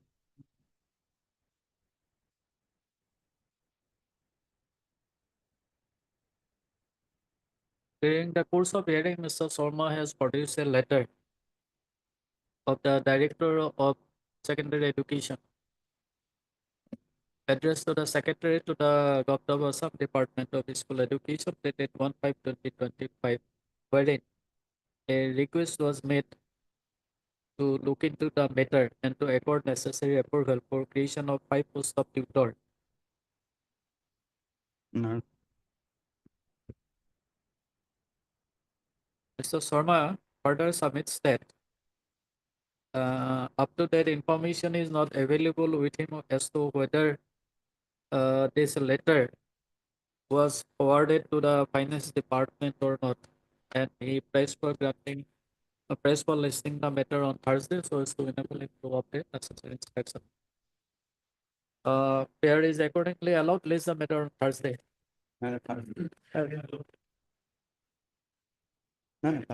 My lord, tomorrow is holiday, my lord. Thursday. No, actually, my lord, tomorrow is Thursday. tomorrow 2 p.m. holiday, so no official employee will be there, my lord. Thursday, 2 p.m. During the course of the day, on that day, you can obtain inspection, or you can obtain inspection today also.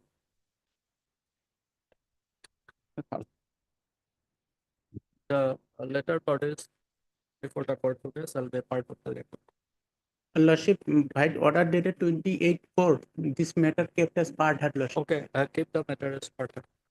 List the matter as part of. Item 11 for orders.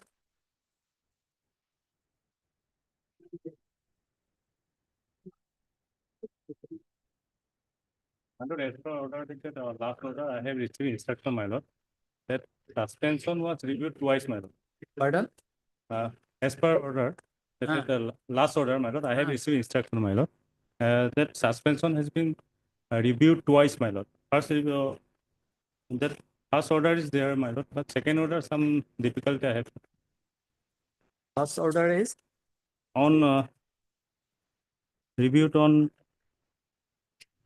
6/1/2025, man. Part of the record. Yes, my lord. I have. 4/10/24 or 6/1/24. Come on, 90 days, wait. Before 90 days, after 90 days.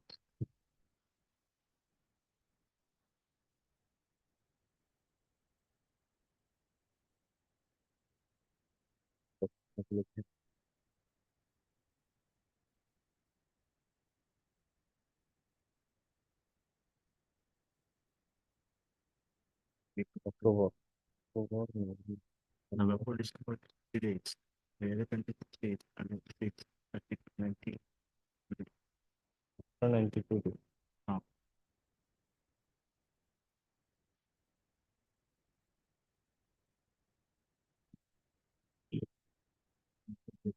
Let's take it. Let us do it. Second review.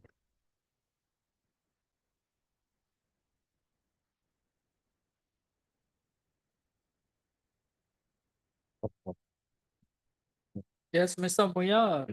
My lord, if I go by the provision of the order, my lord, it is, my suspension was initially on 4/10/2024, my lord. Now they have reviewed it on 6/1/25, the first review, my lord. More than, if it is after the 90 days, my lord. The suspension order is updated. My lord, 4/10/2024, my lord can find it on, my lord, page 89.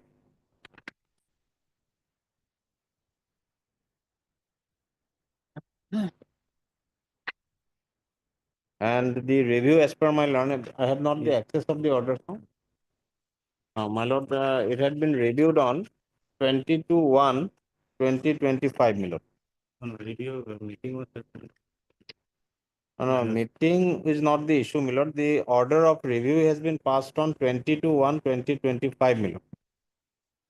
So it is beyond the cut-off date, my lord, as per the fixed by the Honorable Apex Court, my lord, as well as there is a judgment has also been delivered in a similar situation by one of the coordinate bench also, my lord.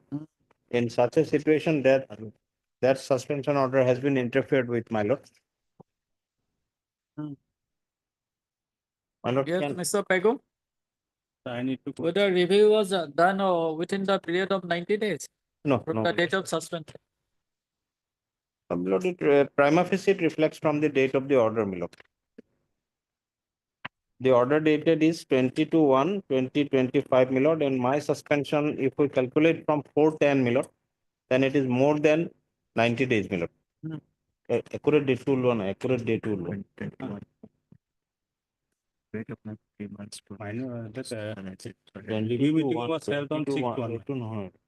Pardon? Review meeting was held on 6/1. Only 2 days. 6/1. Yes, my lord. No, review meeting can they done, but my lord, the apex court says, my lord, the order of review is the relevant, my lord, wherein the reason for reviewing or extending the suspension is required to be reflected, my lord. 3 months, 17 days. My lord, 107 days after they have reviewed, my lord, beyond the cut-off date, my lord.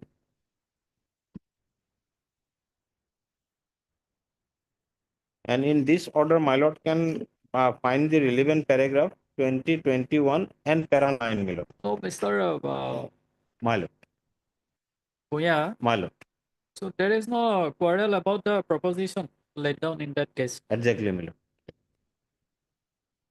My lord, my suspension cannot sustain, my lord. So if the meeting was held on 6/1/2025, why the order was passed on 22/1/2025? There are lacuna, my Mr. lord. Pego? That instruction I need to obtain my. As per the, as per the last part of the order, Yes, ma'am. it was a meeting was held on 6/1/2025. Yeah. Then why this order was passed on 22/1/2025? Why not earlier? 6 months. So can it be said that you have reviewed the suspension order within the period of 90 days? Lord, even if we count the date of the review meeting, my lord, my learned friend has counted it, it comes to 92 days, my lord. 92 days. 92 days. On 6/1/2025. My lord, my lord. 92 days. Correct, no? Good bag, inspector.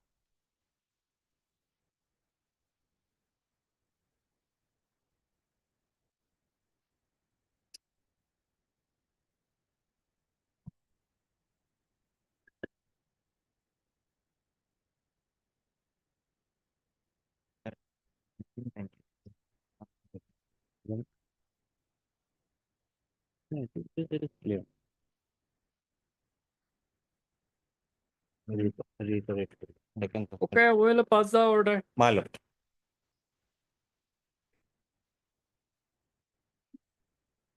এখন রাখিস না এখন রাখিস obliged my lord. Obliged.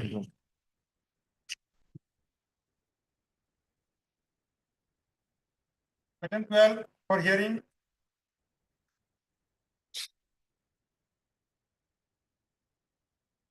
My lord, in this case, as per last order, dated 29/4/2025, the parties are directed, my lord, to settle the matter amicably in terms of the observation made earlier.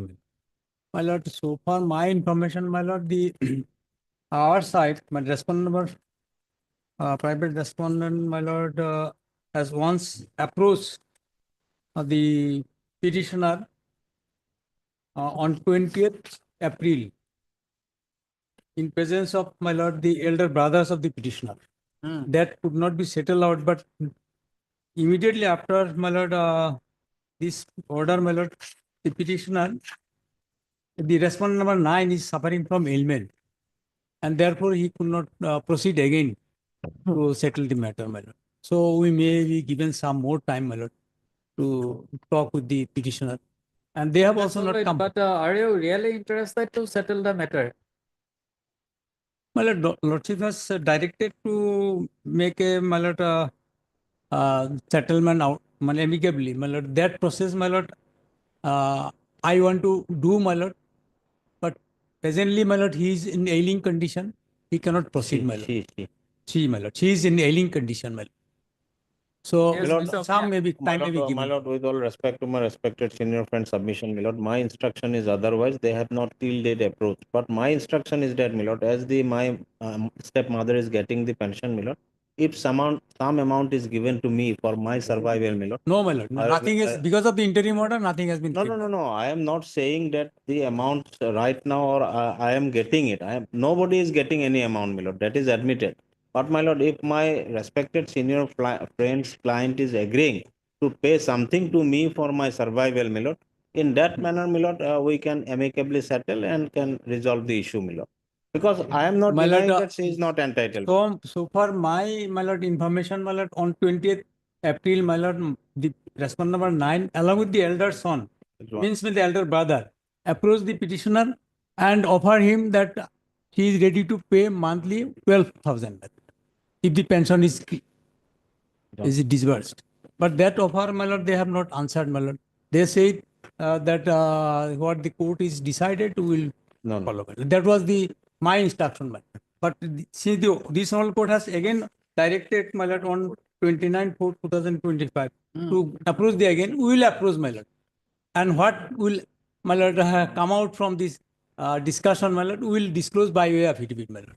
That is the observation, my lord, in this order. So since I am now, the respondent 9 is now in my lord, physically in ailing condition, some time may be given.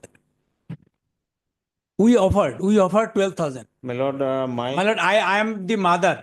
I have to look after the other family members. The one brother is in medical, he's reading in Mr. Bhuya, whether that amount is agreeable to you? My lord, the amount is little bit lesser, my lord. My instruction is that the 40% is paid to me. Let I am not Why? denying that my mother is not entitled. She is also entitled lord. to the pensionary benefit. So if 40,000 is the pension, my lord, if at least 40,000 if the pension they are receiving, my lord, at least 15,000 or something like I can continue my study and I can bear the expenses of, my lord, my day-to-day affairs, my lord. 15,000 amount if it's paid, my lord. Come down to 40%. Mr. My lord. Secretary, increase it. My lord, It will. my lord, she is a student, my lord. That's why my And there is another son who is undergoing medical course, my lord. No, I am to maintain him, and I am the mother. I am to look after the entire family, and I am also a ailing person having so many, my lord, medical problem, my lord. So, my lord, if he's No, Mr. Secretary, 12,000 may not be adequate in My the lord. present day context. my So lord, increase some My amount lord, and settle the matter. my lord, I have to talk with my clients again. 15,000 করে দিলে হয়ে যায় No, you try to influence her. I have to take consent, my lord. No, that's all right. My lord. হ'ব দিয়া John. Well, Because, she is a student, is a, my lord, reading in a local college, and she requires 15,000. My lord. What will be the situation of the others? I have to, One is undergoing medical course. I am to look after that no, son that's why, also. my lord, I am not asking that 50% should be paid. I have my mother is also entitled, my lord. Mr. Bhuya, My lord. you come down to amicable. Yes, my lord. I have come down, my lord. 12,000, my senior friend's mouth, it has come up. First time I have heard, my lord. But my learned friend who is dealing with the client, my lord, says that 15,000 she can bear, my lord. She can study as well as day-to-day affairs and at least No, the first she is residing in her own house. own house residing, but day-to-day affairs, my lord, the fooding, other expenses, my lord. Only I was dependent on my father, huh? Now I am residing in the hostel, my lord. Hostel expenses is also there, my lord.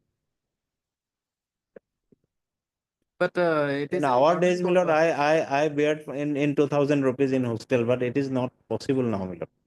It's increased, my lord. Not hostel. We are having house, my lord. Why she is No, to my stay in learned hostel? friend instruction is not correct. My present, I am boarding in a hostel, my lord. In studying in Sapor College, my lord. Okay, you Well. talk with them. Well. Talk with them and amicable settle. My lord, my lord. Heard Mr. A.R. Bhuya, learned counsel for the petitioner, and Mr. Secretary for respondent number. I'm Nine, respondent nine, my lord. Respondent number 9 and Mr. Pegu for respondent number 7. And you? Respondent number 5. And Madam for 2, 3, and 4. Hard in part or is the matter after 2 weeks, my lord. after 2 weeks? Well, date may kindly be given, my lord. Otherwise, cancel.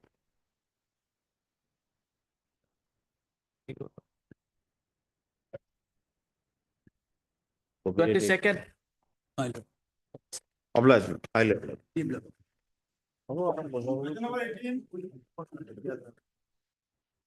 Item 18.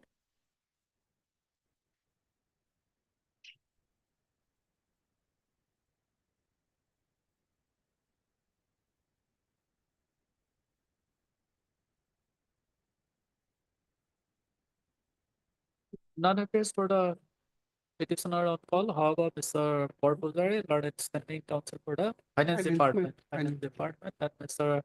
B. Talukdar for the respondents in Elementary Education Department. Present. Please the matter after 1 week.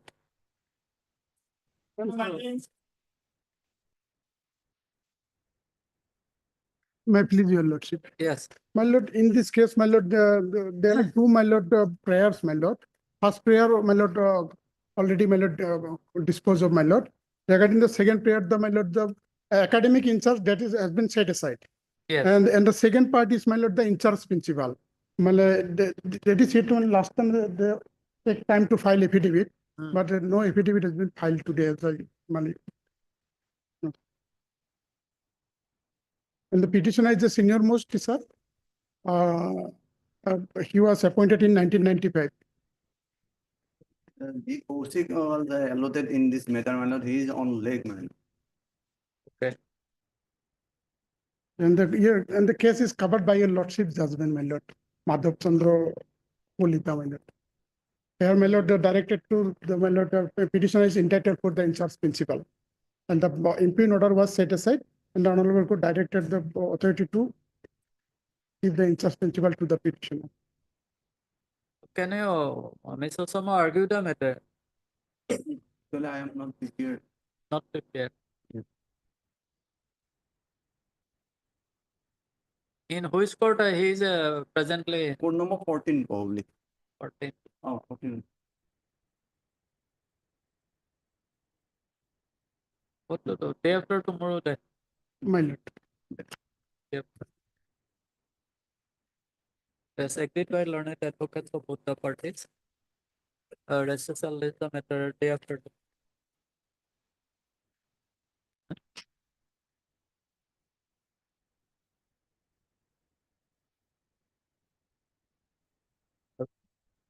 Supplementary list, agenda 20. Highly obliged, your lordship. In this matter, I'm appearing on behalf of Mr. H. Buragohai.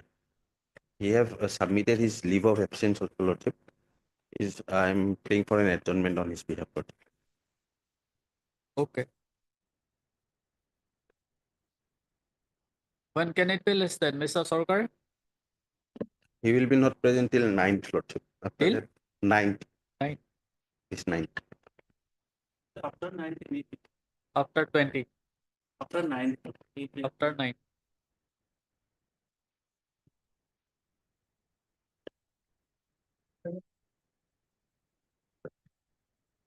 Mr.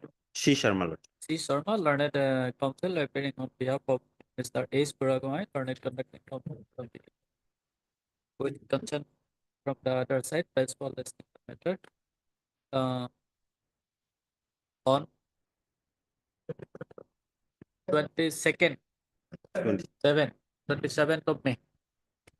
Bless This is a list the matter as part of. Lordship, pardon me, Lordship. This for the 18-year Lordship. I just went to the medical, your Lordship, for blood test. I got late for some minutes, your Lordship. Who is matter? Pardon me for the 18th, your Lordship. 18. Oh, I'm for the petitioner, your Lordship. My appearance may be recorded. Kindly, Okay. please okay. pardon me, Lordship. This You're is for the petitioner. I'm for the petitioner, your Lordship. Art Miss P. Das, your Lordship. P. Das, learned counsel for the petitioner. List the matter after.